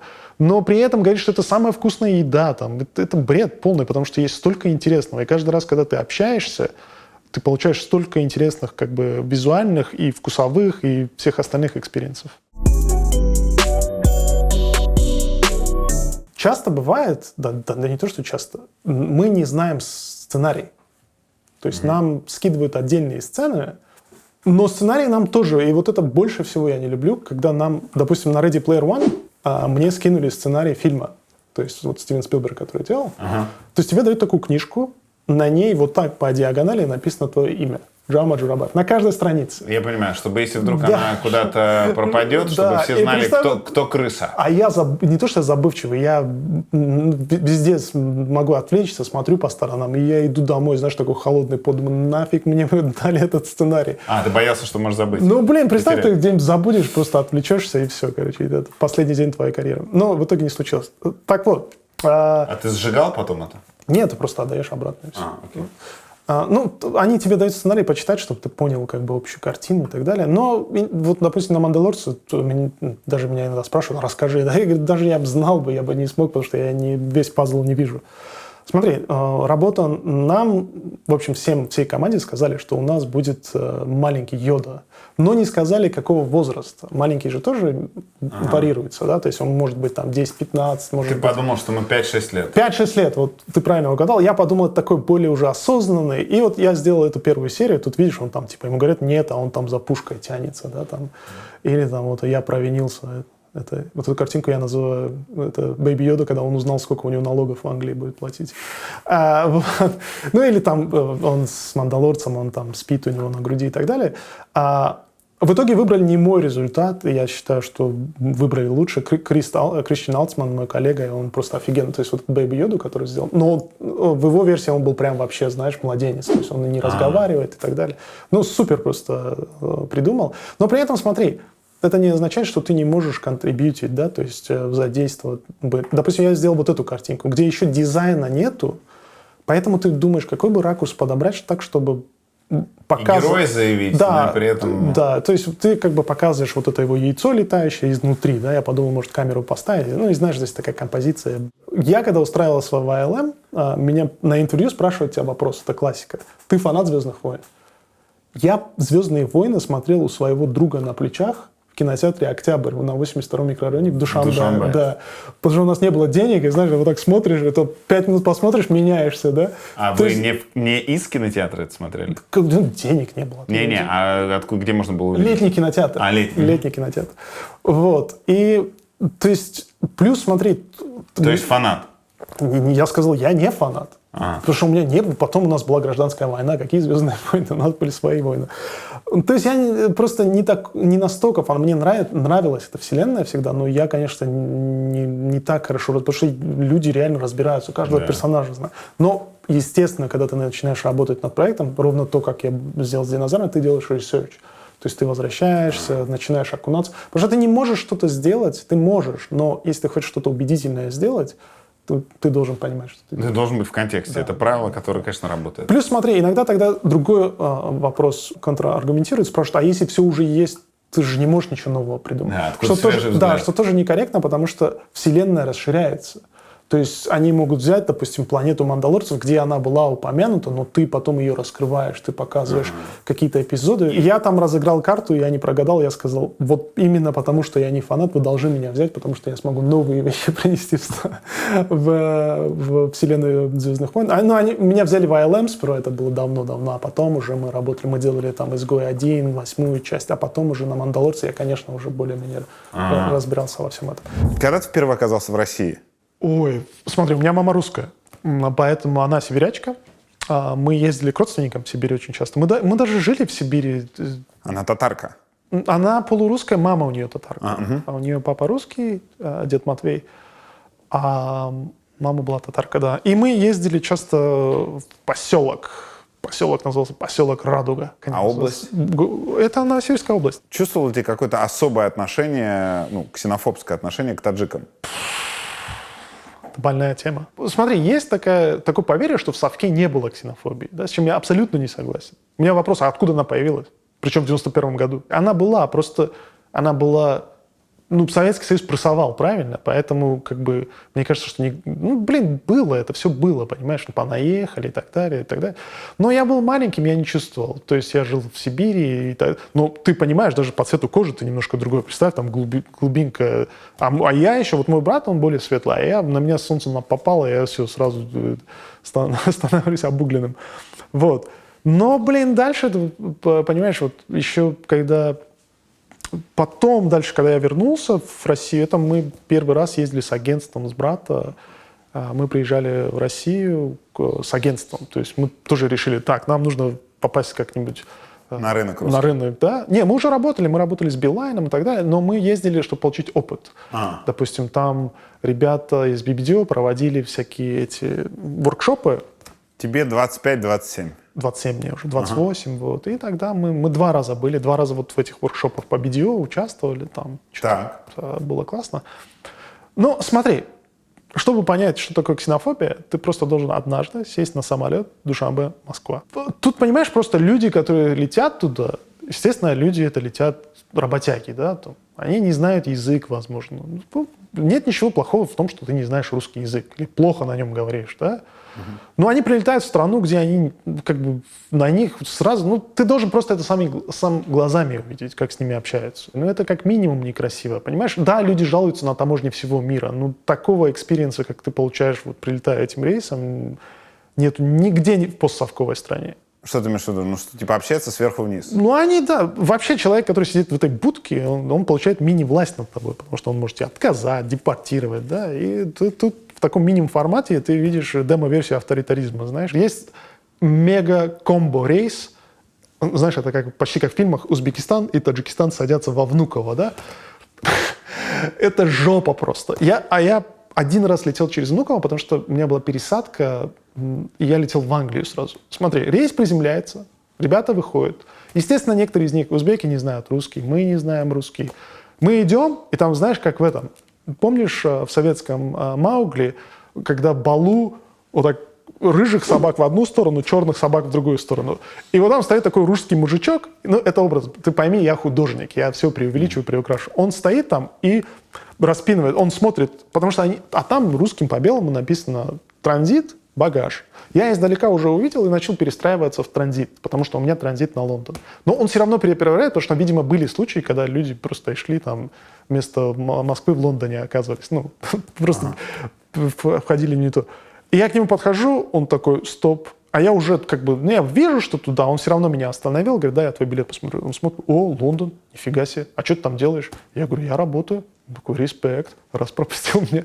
Но мне обидно все равно за моих соотечественников. Понимаешь, на пустом месте к ним такое странное отношение. Понятно, что они, возможно, где-то своим недопониманием, но все равно, мне кажется, наша проблема огромная на постсовке. Мы не стараемся устранить проблему, мы стараемся устранить симптомы этой проблемы. Допустим, есть проблема, таджики не понимают, куда идти. Давай поставим чувака, который будет им по шапке давать, чтобы они шли в правильно. Нет, измените свою инфографику, сделайте на таджикском. Что-то. То есть нужно в корне этой проблемой заниматься, а не какими-то поверхностными симптомами. Это мое мнение. Что здесь происходит, Джамал? Смотри, та станция у меня цифровая, да, та, где я сажусь за компом, включаю музыку, это у меня traditional, в общем, станция, где я делаю не цифру. То есть я здесь, видишь, у меня там модели самолетов, правда, еще ни один не доклеил.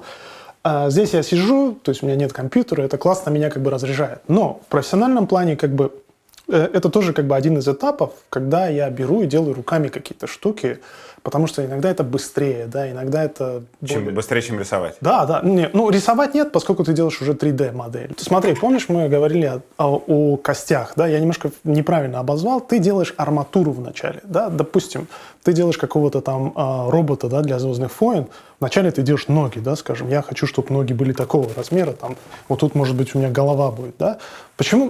Почему клево, когда ты делаешь это руками? Потому что ты сразу чувствуешь объем и масштаб. Вот это, кстати, я на днях сидел, и я сделал одну скульптуру, И вот тут я начинал именно здесь, да, то есть я хотел попытаться, ну, здесь у него голова отвалилась, то есть, по сути, здесь у него должна была быть голова, да, и тут он как бы сражается с кем-то, да, ну, условно, естественно, голова побольше и так далее. Это все круто, но с этим проблема. Во-первых, здесь не сразу в цифре все, но что офигенно здесь, то есть, я немножко его покоцал, но, в принципе, если ты правильно его балансируешь, он должен стоять. То есть, вот, если ты его воткнешь, видишь, он стоит. То есть ты ощущаешь тяжесть персонажа, то, чего ты не чувствуешь в компе. Так. Потому что в компе ты делаешь, он у тебя все равно стоит, потому что нету гравитации и так далее. Это очень круто. Но следующий шаг, если ты хочешь сделать, да, допустим, ты хочешь поменять ему кожу, да, допустим, сделать его там, не знаю, если это какой-то воин, какие-то наколки или маркировку какую-то и так далее, ты можешь это, по сути, отсканировать, да, но это все равно как бы один промежуток между. Именно поэтому я пользуюсь этим похожим подходом, но уже VR. Когда ты делаешь то же самое, только не пачкаешь руки, и у тебя больше есть возможности делать какие-то более быстрые изменения. Там. Допустим, вот смотри, даже вот мы лепим голову, да, я прилепил голову, ты говоришь, ну она же маленькая, я согласен. Но чтобы сделать новую голову, тебе надо... представь, я уже детализированную голову сделал, да, ты не можешь просто взять вот так увеличить, а VR ты можешь. Что мы делаем? Смотри, мы лепили там, да, какую-то базу, и выяснили, что это прикольно, тактильность, можно пропорции, можно потрогать, но есть одно но, то есть нельзя это потом быстро в комп перенести. Помимо этого можно перенести, но нельзя как бы быстро детализацию добавить или променять пропорции, да, допустим, если я хочу увеличить голову быстро, это нужно будет ее оторвать, заново склеить, то есть нет, ты не можешь просто взять что-то быстро увеличить. Поэтому VR как бы... Да, это все можно еще на компе сделать, но проблема с того, что ты делаешь на компе, ты когда работаешь мышкой, допустим, у тебя просто одна плоскость, в которой ты можешь перемещать объекты. А с VR у тебя появляется как бы 6 осей, по которым ты можешь... Ты с разных сторон можешь подобраться. Да, поэтому вот смотри, тут есть на самом деле вот практичное применение. Вот, допустим, иллюстрация, которую я сделал, видишь? Вот если ты посмотришь на вот этого чувака, он на самом деле это вот то, что начинали мы там, да? С булавой который. Да, мы которого лепили. Да, понятно, что я дизайн головы поменял там и так далее. Но промежуточным этапом была вот эта скульптура в VR. И тут, по сути, смотри, по ощущениям, ну, за исключением того, что у меня ведро на голове, да, все то же самое. То есть, смотри, у меня есть такая же круглая платформа, да, есть персонаж, которого я могу крутить, но теперь я могу запросто делать вот такие вещи. Допустим, видишь, я могу выбрать, там, подвинуть. И VR я бы не смог, вернее, с пластилином, потому что у меня опоры нету, правильно? Мне надо было бы построить это все. То есть ты, по сути, как бы... У тебя появляются новые возможности. И тут, опять же, из-за того, что ты это чувствуешь, почему на компе очень сложно... Это можно делать. Я тоже скульптурирую на компьютере без VR, но VR, вот именно такие, то, что называется gestural, да, то есть такие динамичные штуки, они лучше считываются. Вот. И видишь, у меня то же самое. Я могу вращать свою модель, видишь, я могу с ней что угодно делать. И вот смотри, как видишь, здесь я вот нарисовал ему, там у него какое-то колье, типа из черепа, да. Я могу уже, то есть помимо того, что я могу двигать, я могу чувствовать, как, допустим, вот эта веревка бы натягивалась, да, допустим, я могу вот так сделать, видишь. Поэтому все, о чем я рассказывал, это палитра твоих инструментов, понимаешь? Нету такого, вот это самый лучший метод. Есть художники, кто любит только скульптурировать, да, как Саймон Ли.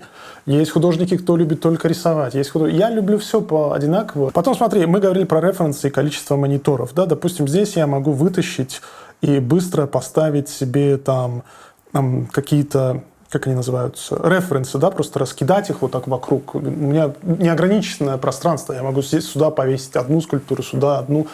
То есть, смотри, в целом загвоздка единственная, над которой я уже пошутил, это вот это, да, слишком тяжелое, слишком громоздкое и так далее. Давит, да? Оно давит, и представь, 8 часов ты не сможешь просидеть в этом. Поэтому я был одним из тех, кто рекламировал это все.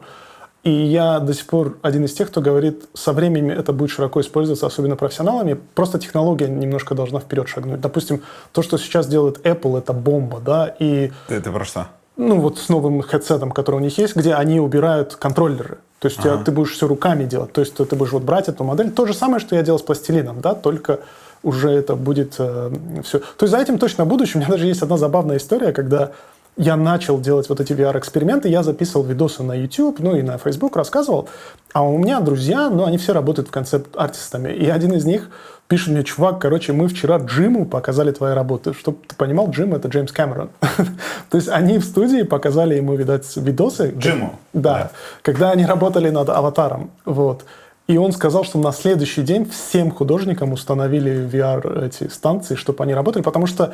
А я тогда, ну, как я не знал же, над чем они работают. А когда я увидел фильм, я понял, почему они это сделали. Потому что, смотри, на самом деле VR — это то место, где ты... Допустим, в «Аватаре» было очень много таких handmade... Помнишь, там были такие деревни вот этих Нави, и они были все такие плетеные. И в VR, вот, допустим, ты не можешь на компе вот так узел завязать одним ходом, видишь? А здесь ты можешь. Допустим, представь, если бы это были цепи, да, какие-то, вот они держат этого чувака, ты просто вот эту штуку так быстро не сможешь сделать. Вот. И я тогда наглядно понял, почему им так быстро установили. Допустим, видишь, вот ты можешь сделать вот так. Так, они это завязали, а все это сохраняется? То есть вот ты, грубо говоря, сделал этот узел, и потом перенести его в производство быстро и легко? Ну, как? Он, видишь, сейчас очень условный. Ты можешь, допустим, цвет поменять ему. Дальше, конечно, кто-то это возьмет, сделает из этого настоящую цепь. Да я и сейчас могу это сделать, просто это чуть больше времени занимает, видишь? Но из-за того, что ты это делаешь в 3D, вот смотри, я его делал, и видишь, у меня уже цепь потихоньку получается. Я, по сути... То есть смотри, то, что я сделал вначале, давай отмотаем пару этих, это был эскиз, да? Потом я могу взять этот эскиз, положить на слой. Это то, что называется preliminary drawing. Это типа как предварительный это, да? Я могу вот так взять, бросить его в этот слой, этому слою дать немножко полупрозрачность, зафиксировать его, чтобы я не мог его двигать, видишь? И теперь я могу создать новый слой, допустим, выбрать там, какой у нас самый любимый цвет, да? Ну, давай черный выберем. Так, что-то они поменяли палитру тут. И теперь я могу начать эту цепь делать. У меня есть уже основа, да. Ну и теперь смотри, я могу сделать вот так. И мне достаточно, на самом деле, сделать одну, как она называется? Ну, одно кольцо. Одно кольцо цепи. Потом я могу размножить. И вот теперь я вот так размножаю, видишь. То есть у меня превращается она как бы в 3D-кисть. Вот. И все, ты можешь это делать, там, двигать и так далее. Тут еще фишка в чем? Ты делаешь как бы один... Ну, допустим, вот представь, я нарисую одну композицию, да, условно. Вот, я нарисую кустик, да. Теперь я беру этот кустик, я могу его сгруппировать. Вот теперь он у меня как группа. И смотри, я могу этой группой раз, два, три, четыре, пять, так. И... Блин, прикольно! Слушай, ну да, видишь, это и детям офигенно, потому что на самом деле, знаешь, кто больше всего страдает с этим? Профессиональные художники, потому что для них это новое. Они вот... Вообще художники, мы консерваторы, новые какие-то темы, это я просто, потому что из Таджикистана, мне все равно. А больше всего хорошо получается, лучше всего у детей, потому что у них нету вот это, у нас есть... Вот это, да, то есть мы привыкли к этому. А дети просто берут, и они natural, да, то есть они начинают сразу делать это все. И им органично заходит. Да. А вот она, видишь, мы ее смотрели в таком, ну, условно сказать, скучном освещении, а потом ты можешь вытащить, добавить, допустим, свечение мечам, которое тоже влияет на композицию, да, и потихоньку ты там, вот другой вариант там я пробовал, там вот они вместе, а потом ты начинаешь потихоньку это все допиливать. Кайф. Вот. Ну, как-то так. Потом делаешь зомби, моя любимая тема, и в итоге у тебя получается вот так. Ты верующий? Я spiritual. Смотри, помнишь, я рассказывал вот эту фазу, когда вот эти религиозные движения, естественно, они как бы несли религию, то есть как, ну, проповедовали. Вот. И я тогда довольно сильно увлекался религией где-то. Они шииты или сунниты? Они сунниты. Сунниты, но смотри, опять же, видишь, с религиозными, со всеми этими, каждое ответвление считает, что вот они сейчас правильно все сделают, да, то есть... И я ничего плохого от них не увидел. Для меня было огромным сюрпризом вся вот эта канитель с переворотом и так далее, потому что они дали нам знания, дали хорошие навыки. Поверь мне, мы приходили в лицей такими ублюдками. Я не считаю, что я сейчас не ублюдок, но мы делали такую херню просто, да, там, вот в этой тюрьме, да. А потом все ребята, которые выпустили, реально стали хорошими людьми, да, то есть они преследуют какие-то благородные намерения хотя бы. То есть я ничего плохого вот именно вот в этом движении не увидел. Вот. Но у меня остыло немножко как бы мое отношение к религии, потому что я увидел, что религией можно очень легко манипулировать людьми, и можно, ну, не очень красивые вещи с ней делать. Ты на каком-то примере это увидел? Ну, примеров было много.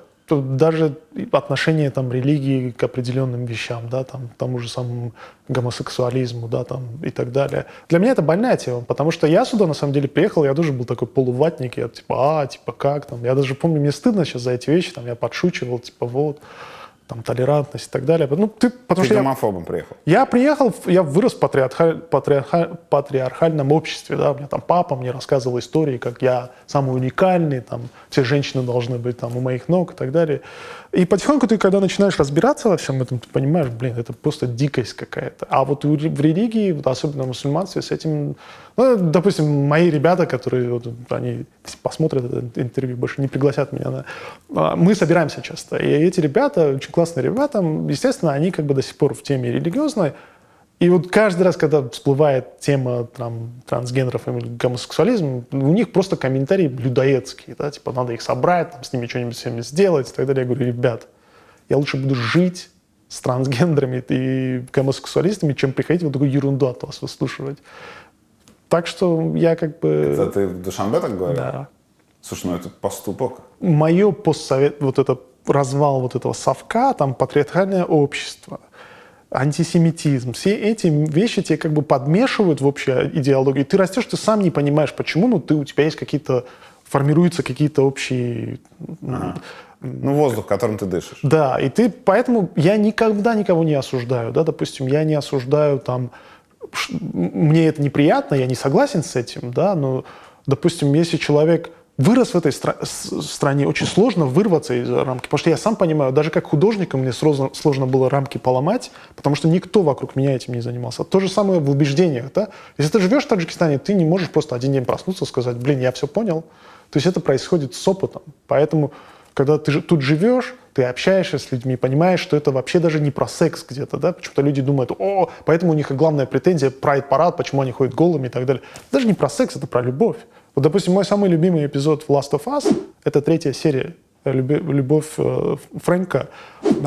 Забыл, как второго зовут. Ну, их... Вот, это может быть гомосексуальная пара. Да. Это прекрасно. Это про любовь. И каждый раз, когда люди... Еще меня бесит, когда люди про это говорят, которые в жизни в глаза даже не видели ни одного, ни трансгендера, ни этого. У них просто вот картинка из телевизора или просто сарафанное радио, да? Ну, ты же сам знаешь, как это сейчас работает. Посмотри, что сейчас в России происходит. Эту тему раскручивают просто для отвлечения внимания, потому что она всегда, испокон веков, вот на этом пространстве была какой-то такой, знаешь, вызывающий какие-то эмоции у людей и так далее. Они тебе просто бросают кость. Вот мой папа приезжал сюда, я говорю, ну и что? А он первое время приехал, он, знаешь, ходил такой весь хмурый. Я говорю, да не бойся, они его не укусят, тебя трансгендер. И он даже ни разу не пересеклись ни с кем. Один раз прошел мужчина лет 70 в юбке с сиреневыми волосами, и мой папа сказал, это кто? Я сказал, ну, я не знаю. Наш сосед. Да, наш сосед. То есть, понимаешь, ты просто осознаешь, что это бред полный. Мы должны дальше уже проехать. У нас на носу огромные проблемы. Климат, миллион других, AI. А люди все сидят и там какие-то сетуют на трансгендеров или гомосексуализм. Это бред полный. В исламе то ли не разрешается, то ли не поощряется рисовать... Человеческий образ сделать. Человеческий образ. Да, да. Поэтому вот если ты был в мечетях, допустим, там в Стамбуле или где-то еще, очень много паттернов. То есть как бы можно визуально живопись, не живопись, а как искусство создавать, но это не должны быть человеческие образы. Поэтому, допустим, нет икон, нет всего остального, как, допустим, в православной церкви или в католической. Для тебя это не проблема? Понимаешь, в какую категорию я вписываюсь? Я делал эскизы зеленого человека с большими ушами. Он кто, человекоподобный или не человекоподобный, понимаешь? И из-за этого я отдалился от религии, потому что нету четкого какого-то консенсуса. Есть какие-то общие формулировки, которые каждый на себя тянет. И самое страшное, зависимо от того, как на себя этот человек тянет, он может перефразировать все это, понимаешь? То есть вот пусть мне объяснят, почему я был грешен, когда я рисовал Бэйби Йоду. Ну нету на это глупость. Возможно, можно сформулировать, нельзя посягать там, на Божью волю. Я ничего не создаю. У меня есть просто фантазия, я придумываю. Так же, как, допустим, стендаперы, они берут реальные ситуации, их просто в комичное русло направляют, правильно? Карикатурщики, они берут человека, делают его карикатурную форму, да, допустим, карикатурная форма Дудя или там, Борис Джонсона. и они из-за этого будут гореть в аду. Ну, это бред полный. С этим не согласен. Ты в 2019 году на одном из подкастов позиционировал себя как человека очень аполитичного. Да. Политика тебя никогда не интересовала. Но 3 марта 2022 года, через неделю после начала войны, ты написал у себя: «Долго не мог обозначить в 2 словах свою позицию. Путин – быдло, как и Лукашенко. Очень надеюсь, что все диктаторы канут в лето. Да. Прямо сейчас руками российских военных уничтожаются не только города Украины, но и будущее миллионов украинцев, белорусов и россиян. Да. Я против этой войны». Да. Тебя именно война в Украине заставила аполитичность пересмотреть? Нет, события в Беларуси. Это был первый такой триггер, который меня просто порвало. Я объясню, почему. Я был аполитичным, потому что, опять же, это медленно происходит. Это тебе процесс подсознательно, он тебе, знаешь, через шприц вкалывается годами. Тебе говорят, не участвуй. Началось это в совке, я был маленький, понимаю. Дальше то же самое продолжается. Типа, ты не вмешивайся. Есть еще такая фишка, ты художник, что ты лезешь в политику? Я художник, но я гражданин, у меня есть своя позиция, понимаешь? И людей специально делают аполитичными, чтобы они не лезли, как они считают, куда-то, да? То есть, если ты высказал свою позицию, это считается, как будто ты лезешь куда-то. Смотри, моя ситуация, я прилетаю на протяжении, сколько лет мама жива была? Ну, там 8-9 лет, да? С 2019 я каждый раз прилетаю в Душанбе. Каждый год, в последнее время я полгода каждый летал. Они сидят около телека и смотрят новости, где, по иронии, иногда показывают передачи про Англию, рассказывают, как там белок едят бедные англичане из-за того, что у них там жрать нечего. И так далее. Они российские новости смотрят? Ну да, у меня мама русская, папа, он тоже. Как бы, они сидят, многие на постсовке российские новости смотрят, ну потому что у них нет других альтернатив. Английский они не знают, вот и так далее. Ты сидишь это слушаешь, как происходит? Я сижу это слушаю краем уха, мне смешно. Даже нету потуга какого-то спорить с ними, рассказывать. Ну, как бред какой. Кто верит, что в Англии едят белок, да? А как они делают? Мы с тобой общались за кадром. Они, на самом деле, очень грамотно это делают. Они берут какой-нибудь отрывок, который произошел, так его коверкают. То есть вот в этом и страшны такие режимы. Они претендуют быть демократией, и как бы тебе выстреливают какие-то тезисы, в которые они на слух очень демократичные, да, или та же самая передача с белками, да. Оказывается, как я потом, мне стало просто тупо интересно, в каком-то ресторане здесь подавали белок, там, допустим, ну, скорее всего, в виде какого-то деликатеса и так далее. Они берут вот этот заголовок, это, как я папе объяснял, ты играешь на перстке когда-нибудь, тебе кладут шарик вот сюда. На персточнике их основная задача тебя обмануть, правильно, чтобы ты выиграл.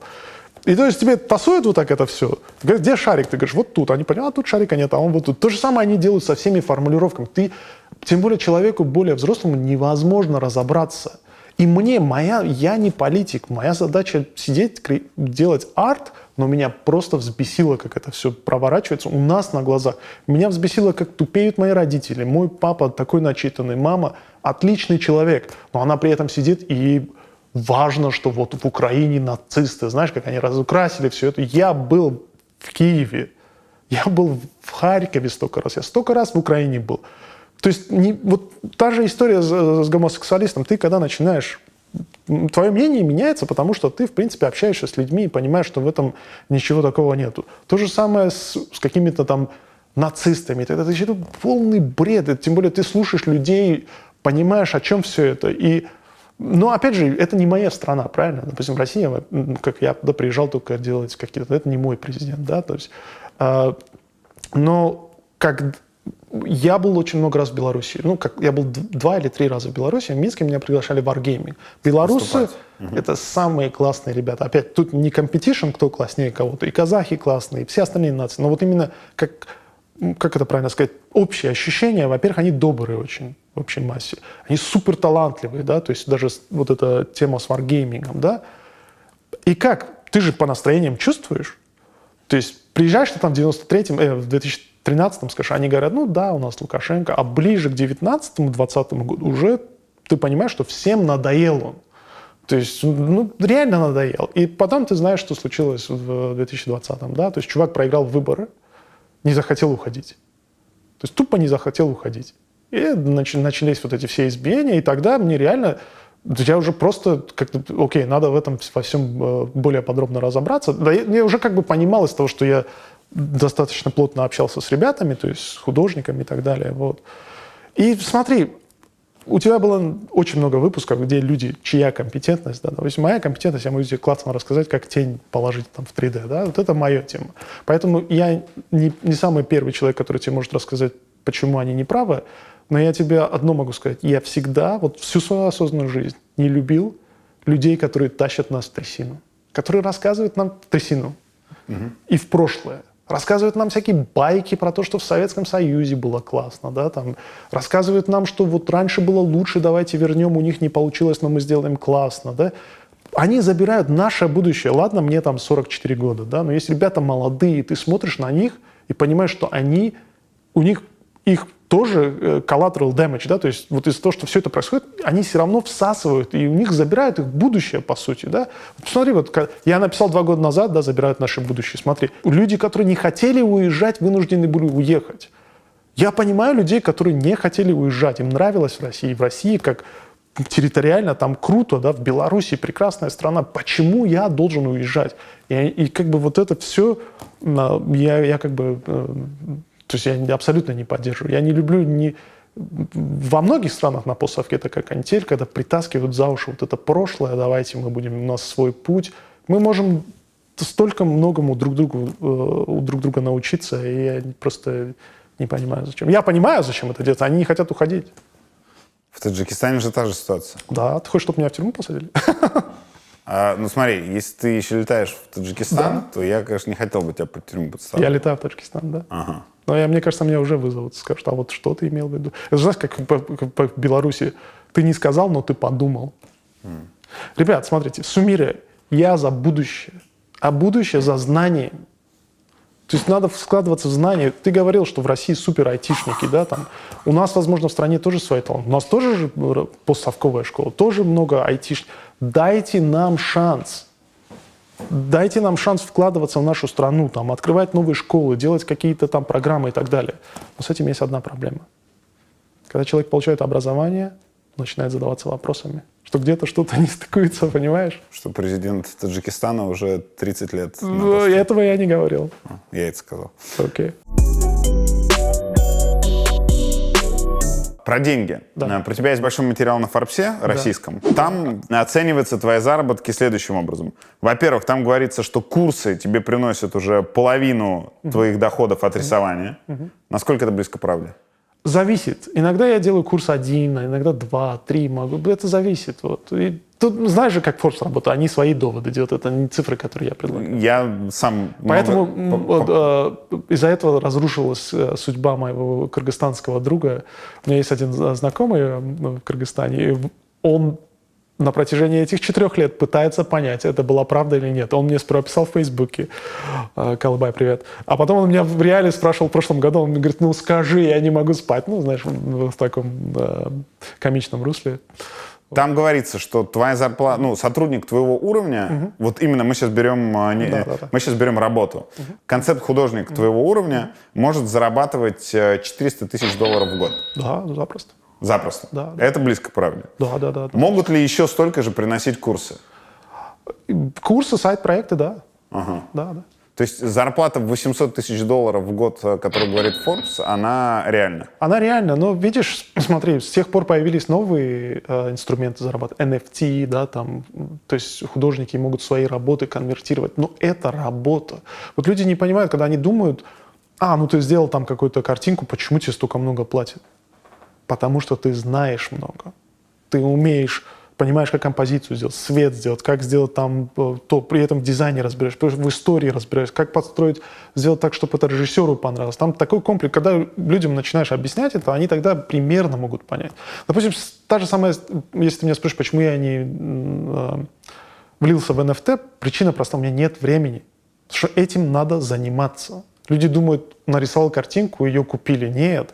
Должен ее промоутить. Допустим, Майк, он же самый Beeple, он мой знакомый, он покупает наши ассеты часто, которые мы делаем, которые мы сканируем, и в своих коллекциях их использует.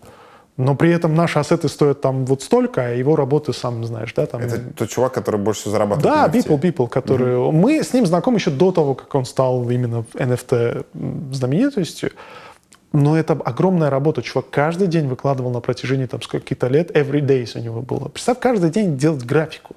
У меня не то, что физически времени не хватает, мне иногда эмоционально ты настолько изнеможен, ты не можешь просто делать. Он это сделал, поэтому за каждым X числом там заработка стоит огромная работа. У тебя бывал год, когда общий доход у тебя переваливал за $1 миллион? Возможно. Искусственный интеллект. Ты сказал, что это одна из проблем, которая стоит перед человечеством, и ты ее перечислил через запятую после проблем с климатом. Ты считаешь это проблемой? Это проблема огромная. Смотри, в каком плане? Это проблема примерно такого же формата, если упростить условно. Представь индустрию, как это правильно обозвать? Horse industry, это как по-русски, индустрия лошадей, да? Там. Даже в картинках, если ты посмотришь, там, не знаю, начало 19 века, там, 20 да, конец 19-го, начало 20-го. Ты посмотришь, то есть индустрия, вот именно horse industry, она была просто на буме. Смотри, были сами экипажи, были люди, которые за этим смотрели. Даже если ты не замечал, допустим, в Лондоне есть очень много, то, что они называют мьюз, да, это такие высокие у них парадные входы, но я предполагаю, что это раньше были конюшни, правильно? А сейчас это там супердорогие хипстерские дома. То есть была одна огромная индустрия. Корм, там, как бы обслуживание лошадей. Там, это же... Многомиллионный рынок. Да. И в один день он просто исчезает, потому что появляются автомобили. Понимаешь, да? То есть появляется, мы делаем технологический скачок. У тебя происходит какой-то момент, когда инструменты позволяют тебе быстрее делать. То есть зачем тебе лошадь, которая гадит там и так далее? Блин, я сейчас себя представил художником в виде лошади. Смотри, и теперь с AI та же самая тема. То есть у нас наступает технологический скачок. Раньше, чтобы нарисовать, допустим, пучок травы, тебе надо было знать, разбираться в этом, как нарисовать, как цвет переложить. Допустим, на самом деле траву не так просто нарисовать, потому что она полупрозрачная. Это самая такая тема, она просвечивает свет, рассеивает его, как софтбокс. А сейчас ты просто пишешь, нарисуй мне траву, она тебе рисует. Вот. Ты пользуешься этим? Я пользуюсь. Смотри, я смотрю на это с точки зрения... Я смотрю на это так. Я никак не могу повлиять на то, чтобы этого не было. И AI будет. Так или иначе это внедряется. Там есть, смотри, аспект. Да, я не согласен с тем, как они натренировали дату. Да? То есть самая, смотри, претензия художников же не в том, что как это, ну, в смысле, как это можем мы использовать. Я знаю, как это можно использовать. Но как они взяли сперва под соусом ресерча, закинули туда миллиард картинок, не спросив ни у кого. Вот, а потом из этого натренировали модели, и потом такие, у нас есть модель, теперь ее можно за деньги продавать, используя. То есть, по сути, мои работы, миллиарды других работ, других художников, они были натренированы за бесплатно. Представь, ты делаешь Spotify и говоришь, но я при этом никому не буду выплачивать какие-то компенсации. Ну, это несправедливо. Это несправедливо. Вот. Опять же, идут суды, потому что это такой black box, никто не знает, как это правильно отрегулировать. Но смотри, идут, да?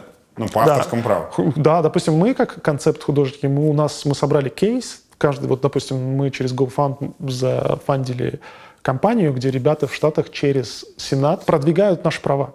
То есть у них есть кейс. Вот это, о чем я говорил, против чего я даже вот в политических каких-то вопросах, у тебя должен быть рупор. Когда у тебя этот рупор забирают, ты ничего не можешь сделать. У нас хотя бы есть рупор, у нас есть какие-то инструменты, да, мы пытаемся на это повлиять. А что они продвигают? Они сейчас судятся именно с компанией Stable Diffusion, чтобы выбить права для художников против, чтобы их не использовали без согласования. Так, а цель какая? Чтобы ваши картинки же все равно в базе уже. Вот. Чтобы убрали или чтобы получили компенсацию? Я считаю, мне кажется, что более реалистичным, чтобы мы получали компенсацию, но, видишь, тут тоже такой вопрос. Но ты не можешь untrain дату сделать, она уже все. То есть это как, знаешь, ты выдавил пасту из зубного. Фарш не провернуть назад. Да.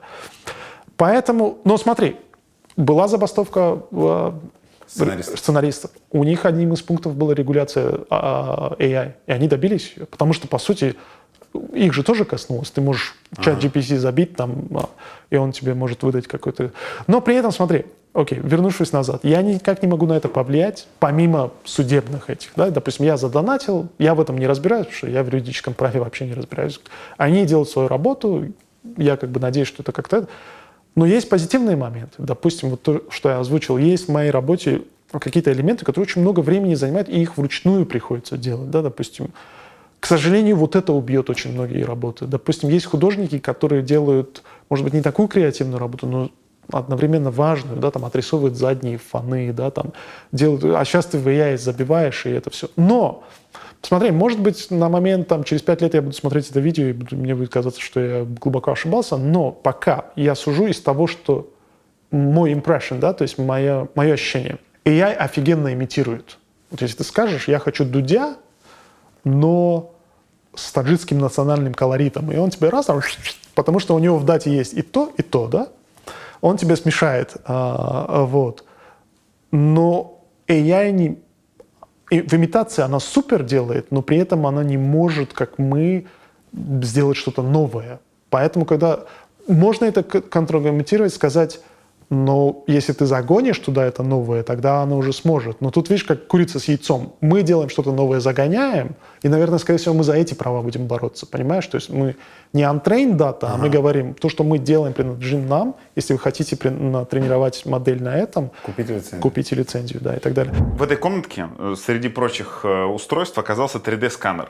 Ты им сканируешь более-менее все, в том числе персонажей. Да. Людей. А для чего? Для того, чтобы, например, создать какого-нибудь персонажа в изображении. Да. Можем ли мы это проделать со мной? Да, однозначно. Вот у меня есть turntable. Смотри, я вообще сканирую не только персонажей. Допустим, я работаю над таким персонажем, мне нужен персонаж в грязных сапогах. Я могу эти сапоги замоделить, но это долго времени занимает. Я иду, покупаю эти сапоги, одеваю их, иду в парк, гуляю по лужам, Пачкаешь их. делаю, чтобы они были в грязи. Прихожу сюда, сканирую, и у меня получается прям натуральный вид. То есть потому что моя задача не доказать, что я умею с нуля сделать. Моя задача сделать финальный продукт, правильно? А финальный продукт может быть не о сапогах, а о персонаже. А способы приготовления продукта могут быть любыми? Да. Техника простая. Ты стоишь, у меня есть пульт от turntable, я его включаю. Единственное, мне нужно тебя спросить, у тебя нету... Это отпариватель? Это почти, это утюг. У тебя есть реакция на вспышки? Нет, эпилепсия нет. или что-то? Зажмуриться могу. Это важно спросить, потому что не хотелось бы, чтобы кто-то лежал. Нажмем. Что происходит? Он нам сейчас покажет. Это превью. То есть ты видишь, как кусок тебя превращается в 3D. Я запускаю тебя. Вот Юра поехал. И запускаю машину. Вот Юра сканируется. Вот. Мне нужно видеть, что там происходит. А приятно так кататься. Ничего не делаешь, а что-то происходит.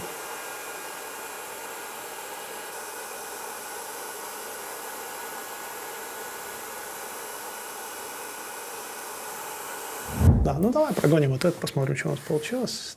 То есть вначале мы прогнали, он как бы соединил там недостающие куски, потом мы...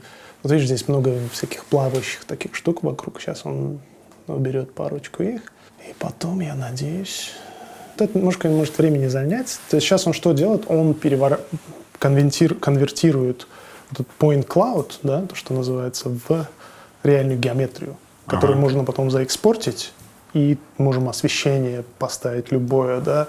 А смотри, а сколько у тебя времени заняло бы, и насколько как бы там ты считаешь, это было бы интересно, и ты готов был бы на это взяться, чтобы вот не прямо сейчас, потому что сейчас точно на это не хватит времени, например, ты бы попробовал из вот этого сделать какого-то персонажа? Да, можем тебя сделать каким-нибудь существом с какой-нибудь странной планеты. О! Вот у меня любимый Бабу Фрики, знаешь, что такое? Такой маленький, он вот такой вообще, из 9-й, по-моему, части. Очень смотри, похоже. мы все что угодно можем из тебя сделать. Это не быстро, потому что, смотри, тут проблема не в инструментах, проблема, чтобы мне понять, что из тебя делает Юру Дудя, мне нужно эмоционально как бы с тобой пообщаться, потому что то, как ты реагируешь, это не передается через статику, понимаешь? Мне нужно посидеть, там, карикатурно там сделать. Ну, я уже пару твоих фич заметил, там, какие у тебя зубы, это ты не пойми, не превратно. Я просто как художник, я сразу вижу образ, понимаешь? Вот, это поэтому иногда, когда мне говорят, блин, как ты таких монстров придумаешь? Я говорю, да, у меня сосед один был в Таджикистане. Вот, Юра.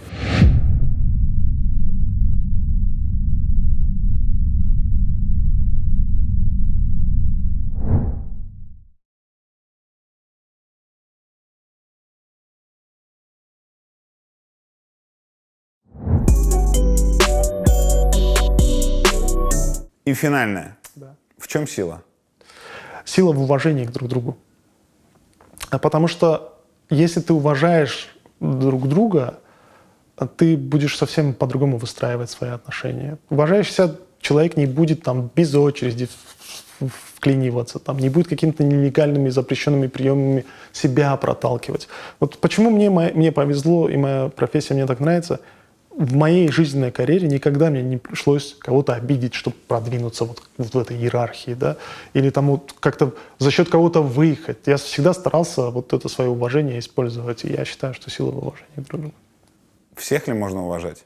Ну, смотри, если мы говорим, как направить в позитивное русло, да, все это, то уважение, оно двигает нас в позитивное русло. Если это в плане, есть ли люди, которых не стоит уважать, ну да, это зависит от их подступков, скорее всего. Не знаю, Юр, мне сложно суммировать все это, но я стараюсь... Ну, можно ли не уважать людоедов? О, это однозначно. А мы про них вообще не говорим. Мне кажется, вся наша дискуссия была по поводу, как сделать мир лучше. Но людоеды-то есть. Людоеды есть, и это страшно. И самое страшное, что у этих людоедов, когда появляется власть, они не хотят уходить, и они ездят по нам. И в прямом, и в переносном смысле. И это не очень хорошо.